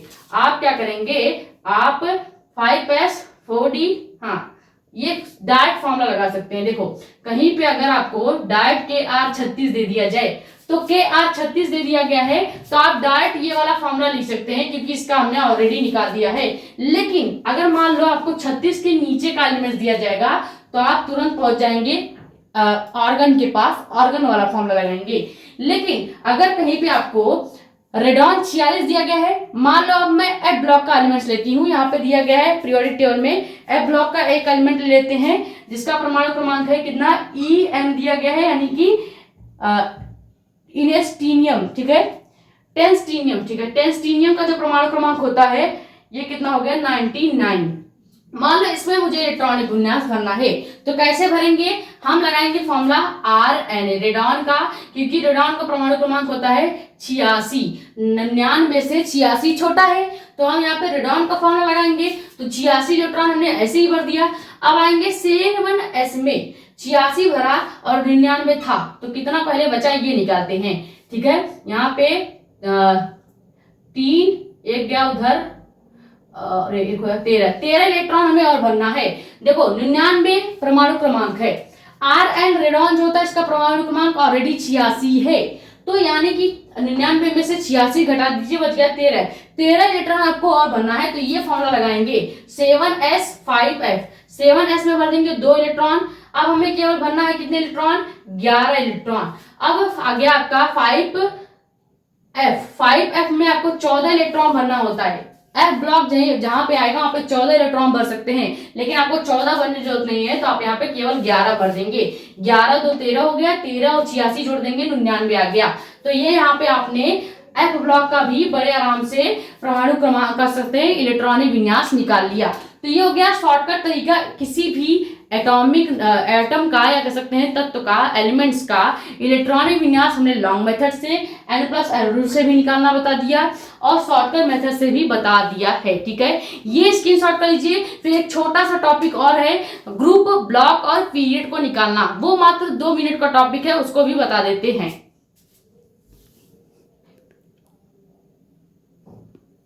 तो देखो, देखते हैं कैसे ग्रुप, ब्लॉक और पीरियड निकाला जाता है। सबसे पहले समझते हैं ब्लॉक यानी कि खंड का परिभाषा क्या होता है, डिफिनीशन क्या होता है। कहीं भी ब्लॉक लिखा है, इसका मतलब है अंतिम इलेक्ट्रॉन का उपकोष। उपकोष हमने आपको समझा दिया है, SPDF जो होता है, ये ब्लॉक यानी उपकोष को बताते हैं। उपकोष को ही ब्लॉक कहा जाता है या इसको खंड भी कहते हैं। ठीक है, तो कहीं भी SPDF लिखा है, इसमें अगर कोई भी इलेक्ट्रॉन जा रहा है तो वो ब्लॉक को बताएगा। जैसे S ब्लॉक में आखिरी इलेक्ट्रॉन गया है तो S ब्लॉक हो जाएगा, S उपकोष में आखिरी इलेक्ट्रॉन गया है तो S ब्लॉक, D उपकोष में आखिरी इलेक्ट्रॉन जाएगा D ब्लॉक, F में आखिरी इलेक्ट्रॉन जाएगा तो F ब्लॉक हो जाएगा। समझ में आया? डिफिनीशन क्या लिखेंगे, अंतिम इलेक्ट्रॉन का जो उपकोष होगा वो क्या कहलाएगा, ब्लॉक या खंड कहलाएगा। ठीक है, यानी अंतिम इलेक्ट्रॉन जिस भी उपकोष में प्रवेश करेंगे, सीधे सीधे अगर डिफिनीशन लिखना चाहो तो अंतिम इलेक्ट्रॉन जिस भी उपकोष में प्रवेश करेंगे वो उपकोष ही ब्लॉक कहलाएगा। जैसे S उपकोष में प्रवेश कर रहा है तो S ब्लॉक, P में प्रवेश करेगा P ब्लॉक, D में करेगा D ब्लॉक। ये हो गया ब्लॉक का परिभाषा। अभी ब्लॉक कैसे निकालेंगे ये भी बताएंगे एग्जांपल से। ठीक है, अब आता है आवर्त यानी पीरियड क्या होता है।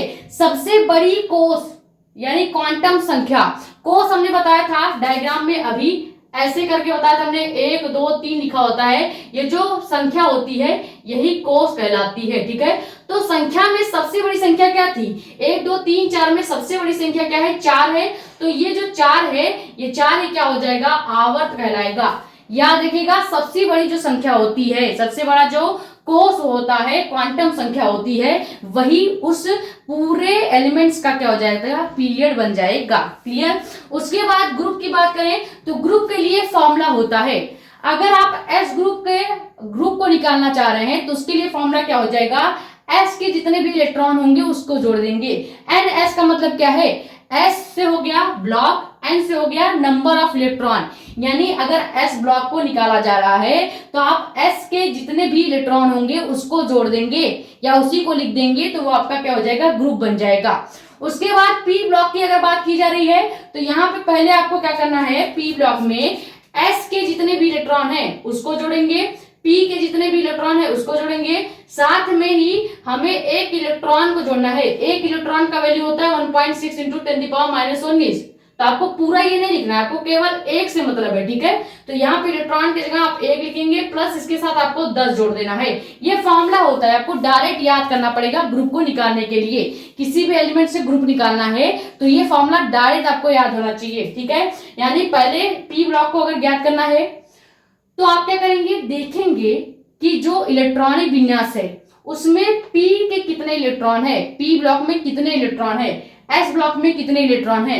उसके बाद इन दोनों इलेक्ट्रॉन्स को जोड़ने के बाद आप क्या करेंगे, एक इलेक्ट्रॉन से गुणा करेंगे यानी 1 + 10 जोड़ देंगे यानी 11 जोड़ देंगे। टोटल जो आएगा वो आपका P ब्लॉक को बताएगा। अभी एग्जांपल से आपको क्लियर हो जाएगा फॉर्मूला। ठीक है, अब बात करें D ब्लॉक की। D ब्लॉक का ग्रुप कैसे निकाला जाएगा। D ब्लॉक में ग्रुप निकालने का आसान तरीका है, केवल S ब्लॉक के, देखो पहले लिखेंगे जो भी D ब्लॉक का एलिमेंट्स होगा उसका आपको इलेक्ट्रॉनिक विन्यास निकला है। इलेक्ट्रॉनिक विन्यास लिखने के बाद आप उसका खंड निकालेंगे यानी कि ब्लॉक निकालेंगे। उस ब्लॉक से आपको पता चलेगा कि कौन से ग्रुप वाला फॉर्मूला लगेगा।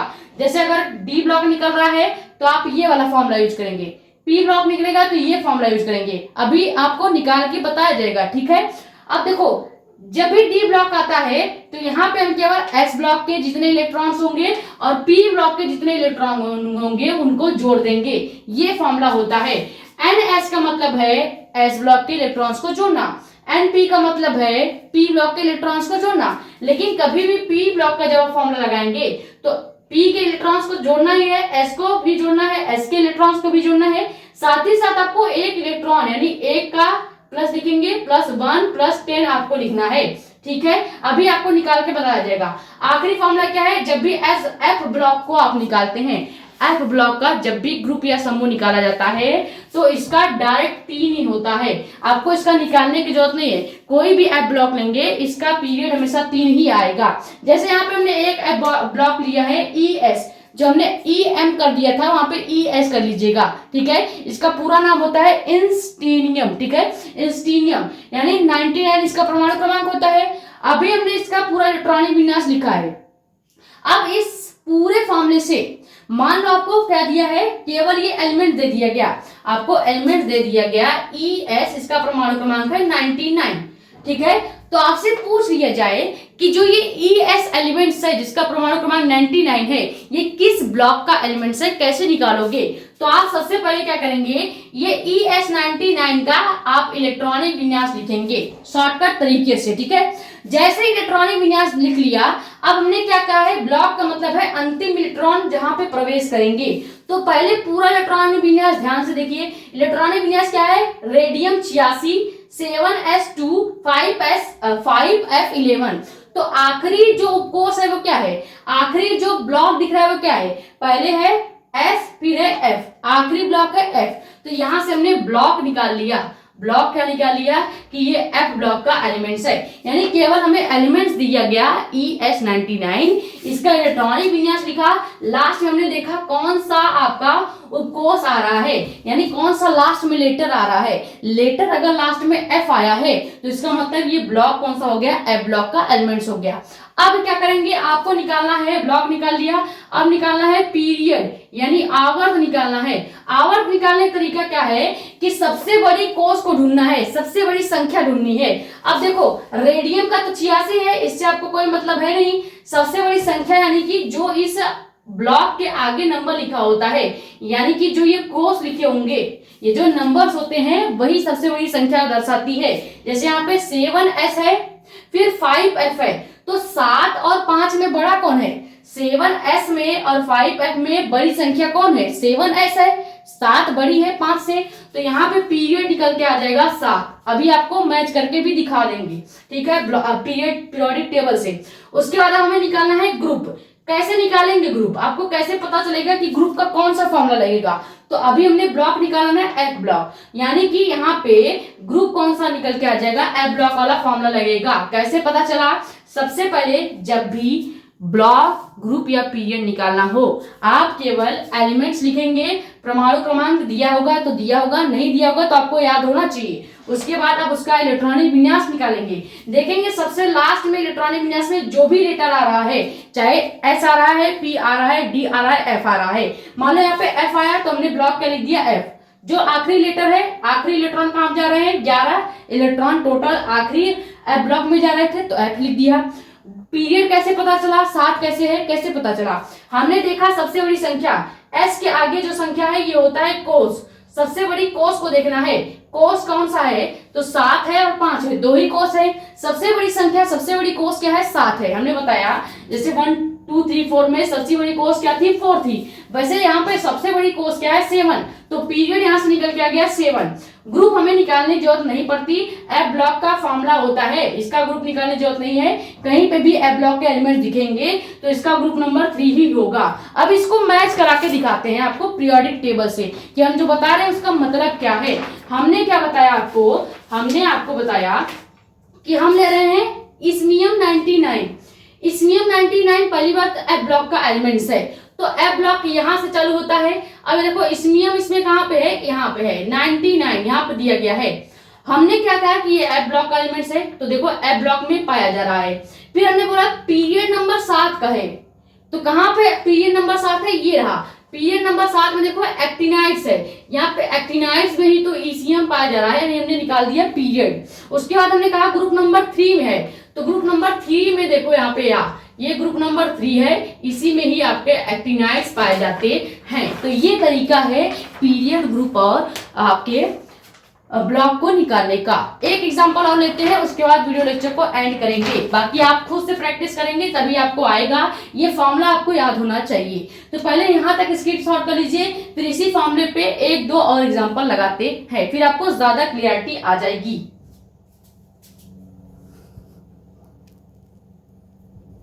तो हमने एक एग्जांपल और ले लिया है जिंक का। जिंक का एटॉमिक नंबर होता है 13। सबसे पहले जब भी कोई आपको तत्व बोला जाए तो आप फटाक से कॉपी निकालिएगा, इसका इलेक्ट्रॉनिक विन्यास निकाल लीजिएगा। अब आपको ज्ञात करना है कि जिंक किस ब्लॉक का एलिमेंट्स है, तो पूरा इलेक्ट्रॉनिक विन्यास ध्यान से देखिएगा। यहाँ पे दिया गया है आर्गन 18, फिर 4s जिसमें 2 इलेक्ट्रॉन है, 3d जिसमें 10 इलेक्ट्रॉन है। तो आखिरी जो ब्लॉक आ रहा है, आखिरी जो आपके लेटर आ रहा है वो क्या है, पहले आया 4s फिर आया 3d, तो आखिरी लेटर है d, यानी यहां से पता चल गया ब्लॉक कौन सा है, ये d ब्लॉक का एलिमेंट्स है। ये पता चल गया कि जिंक जो है d ब्लॉक का एलिमेंट्स है। कैसे पता चला, हमने इसका केवल इलेक्ट्रॉनिक विन्यास लिखा, यानी अगर आपको इलेक्ट्रॉनिक विन्यास आ रहा है तो पूरे पीरियोडिक टेबल में कोई भी एलिमेंट्स दे दिया जाए, कोई भी शुरू से लेके अंत तक, आप केवल उसके इलेक्ट्रॉनिक विन्यास से उसका ब्लॉक, उसका ग्रुप, उसका पीरियड सब कुछ निकाल सकते हैं। ठीक है, तो यहाँ से ब्लॉक पता चल गया, इलेक्ट्रॉनिक विन्यास जैसे ही लिखा यहाँ पे पता चला पहले एस ब्लॉक आ रहा है, फिर डी ब्लॉक पे इलेक्ट्रॉन जा रहा है, यानी आखिरी इलेक्ट्रॉन कहाँ पे गया, डी में गया। तो यहाँ से पता चल गया ब्लॉक कौन सा है, डी। अब निकालेंगे पीरियड। पीरियड निकालने का तरीका सिंपल है कि आपको देखना है कौन सी बड़ी संख्या है। जैसे 3d है और 4s है, ये आपको नहीं गिनना होता है, जो हमने फॉर्मूला लगाया है आर्गन 18, ये नहीं गिनना होता, केवल s और d को देखा जाता है, s d e f, इसमें इलेक्ट्रॉन्स को गिनते हैं। ठीक है, तो s है और d है, तो d से हो गया, ब्लॉक निकल गया आपका। अब ध्यान से देखो 4s बड़ा है या 3d बड़ा है। संख्या में बात करें तो जहां तक हमने आपको बताया 4 सबसे बड़ी संख्या होती है, 3 उससे छोटी होती है, तो सबसे बड़ा कोष हो गया 4, तो यहां से पीरियड नंबर 4 निकल गया। जो सबसे बड़ी संख्या होगी वो क्या हो जाएगा, आवर। अब हमें क्या पता चल गया, डी ब्लॉक का एलिमेंट्स है, तो ग्रुप का जो फॉर्मूला लगाएंगे वो हम क्या लगाएंगे, ये वाला लगाएंगे। ग्रुप का फॉर्मूला क्या कहता है कि आपको लिखना है क्या, आपको लिखना है n-1 d प्लस NSE। इसका मतलब क्या है, इस पूरे फॉर्मूले को लिखने की जरूरत नहीं है, आपको केवल क्या करना है, इस पूरे फॉर्मूले का मतलब ये है कि आपको S व P का इलेक्ट्रॉन जोड़ना है, बस। इस पूरे फॉर्मूले का शॉर्टकट तरीका याद रखिएगा, जब भी डी ब्लॉक की बात की जाए तो शॉर्टकट मेथड भी बता दिया है। इस पूरे फॉर्मूले का मतलब है कि एस व पी के इलेक्ट्रॉन को जोड़ना। जैसे यहाँ पे देखो एस ब्लॉक के इलेक्ट्रॉन कितने हैं, 2, डी ब्लॉक के इलेक्ट्रॉन्स कितने हैं, डी ब्लॉक के यहाँ पे एस और डी के इलेक्ट्रॉन्स को जोड़ना है, पी की जगह आप लिखेंगे डी। ठीक है, एस और डी के इलेक्ट्रॉन्स को जोड़ना, ये इसका शॉर्टकट तरीका है। ठीक है, तो S का इलेक्ट्रॉन कितना है, 2, D का इलेक्ट्रॉन कितना है, 12, तो यहां से ग्रुप निकल के आ जाएगा कितना, 12 आ जाएगा। कैसे पता चला किस ग्रुप का एलिमेंट्स है, सबसे पहले ब्लॉक निकालेंगे, आखिरी जो लेटर होगा जिसमें आखिरी इलेक्ट्रॉन गया है उससे ब्लॉक निकल जाएगा। फिर हम निकालेंगे पीरियड निकालने का आसान तरीका है, संख्या देखिए, जो भी ब्लॉक है, जैसे S ब्लॉक है, S ब्लॉक के आगे संख्या क्या है, 4, डी ब्लॉक है, डी ब्लॉक के आगे संख्या क्या है, 3, तो 4 बड़ी होती है, तो पीरियड हो गया 4। ग्रुप निकालेंगे, फॉर्मूला लगाएंगे, फॉर्मूला का आसान तरीका है, इस डी ब्लॉक के फॉर्मूले का आसान तरीका है, केवल एस और डी का जो भी इलेक्ट्रॉन होगा उसको जोड़ दो। ठीक है, तो एस का इलेक्ट्रॉन था 2, डी का इलेक्ट्रॉन था 10, टोटल ग्रुप आ गया 12। अब इसको पीरियोडिक टेबल में दिखाते हैं आपको। देखो हमने क्या कहा कि जिंक जो है वो डी ब्लॉक का एलिमेंट है, दिखाते हैं इसको कि डी ब्लॉक का एलिमेंट है भी या नहीं। ठीक है, अब देखो ये डी ब्लॉक आपका स्टार्ट हो रहा है, ये डी ब्लॉक आपका यहाँ से स्टार्ट हुआ है। अब यहाँ पे ध्यान से देखो, जो चीज हमने निकाला है बस वही प्रूव करने की कोशिश कर रहे हैं। देखो हमने आपको बताया क्या, यहाँ पे पहले दिख भी रहा है या नहीं, दिख रहा है, तो देखो ये डी ब्लॉक है, डी ब्लॉक में जिंक कहाँ पे है, जिंक आपका डी ब्लॉक में पाया जा रहा है या नहीं, देखो यहाँ पे डी ब्लॉक में जिंक आपका पाया जा रहा है, तो यहाँ से हमने ब्लॉक निकाल लिया कि डी ब्लॉक में पाया जाएगा, तो डी में हेरो जिंक यहाँ पे पाया जा रहा है, ये चीज क्लियर हो गई। ग्रुप हमने बताया कि 12वें ग्रुप में पाया जा रहा है, ग्रुप ये होता है जो नीले कलर से लिखा हुआ है, तो जिंक देखो 12वें ग्रुप में पाया जा रहा है या नहीं, पाया जा रहा है, तो ग्रुप हमने निकाल लिया। हमने कहा कि ये आपका चौथे पीरियड में पाया जाएगा, तो पीरियड देखते हैं 1 2 3 4, ये देखो चौथे पीरियड में 12वें ग्रुप में डी ब्लॉक में जिंक पाया जा रहा है। निकाल दिया या नहीं, करके बता दिया या नहीं। देखो ये तरीका होता है, इसको आप प्रैक्टिस करेंगे तभी आपको आएगा। इस तरीके से आप किसी भी ग्रुप का, किसी भी एलिमेंट्स का पता कर सकते हैं कि वो किस ग्रुप से बिलोंग करता है, किस पीरियड से बिलोंग करता है और किस आपके आवर्त से कर सकते हैं ब्लॉक से बिलोंग करता है। आपको बस पहचानना होगा ग्रुप क्या है, ब्लॉक क्या है। देखो ये जो ब्लू कलर से लिखा होता है ये होता है ग्रुप, ये जो इधर नंबर्स बड़ी बड़ी लिखी हुई हैं ये होता है आपका कोर्स जिसको हम पीरियड कहते हैं, और बाकी ब्लॉक आपको लिखे हुए दिख ही रहे हैं, ठीक है। तो आई होप जो ये वीडियो लेक्चर था इलेक्ट्रॉनिक विन्यास का, इसमें हमने 4 चीजें सीखी। इलेक्ट्रॉनिक विन्यास क्या है, ग्रुप कैसे निकाला जाता है, ब्लॉक कैसे निकाला जाता है और पीरियड कैसे निकाले जाते हैं, ठीक है। तो आई होप वीडियो लेक्चर आपके लिए हेल्पफुल रहा होगा। अगर आपको ये वीडियो पसंद आई है तो वीडियो को लाइक कर दें, नए हैं तो चैनल को सब्सक्राइब कर दें। बेसिक केमिस्ट्री का ये लेक्चर था जिसमें हमने डीप में आपको 2 प्रकार से इलेक्ट्रॉनिक विन्यास निकालना बताया, उसके बाद कई सारे एग्जांपल्स कराए, ग्रुप और एलिमेंट्स को भी कैसे निकाले जाते हैं, ग्रुप और ब्लॉक्स को, ये सब भी बता दिया, ठीक है। तो ज्यादा से ज्यादा वीडियो कर दे शेयर ताकि और भी लोग जुड़ जाए। बाकी अपने कमेंट्स या डाउट आप यहाँ पे या हमारा इंस्टाग्राम आईडी भी है वहां पे भी पूछ सकते हैं, ठीक है। नए हैं तो चैनल को सब्सक्राइब कर दें, इसको स्क्रीनशॉट कर लें। मिलते हैं नेक्स्ट वीडियो में, थैंक यू सो मच। कल से आपका चैप्टर नंबर 4 स्टार्ट होगा जो कि क्या है, DNF block. DNF block chapter start करने से पहले मैंने आपको पीरियोडिक टेबल डिटेल में पढ़ाया, याद कैसे किया जाता है वो भी सिखा दिया, किसी भी ग्रुप का किसी भी एलिमेंट से ग्रुप ब्लॉक और पीरियड कैसे निकाले जाते हैं ये भी बता दिया। उसके बाद इलेक्ट्रॉनिक विन्यास कैसे निकाला जाता है ये भी बता दिया। प्रभु सब कुछ बता दिया है, अब स्क्रीनशॉट कर लीजिए। मिलते हैं कल के वीडियो में, थैंक यू सो मच।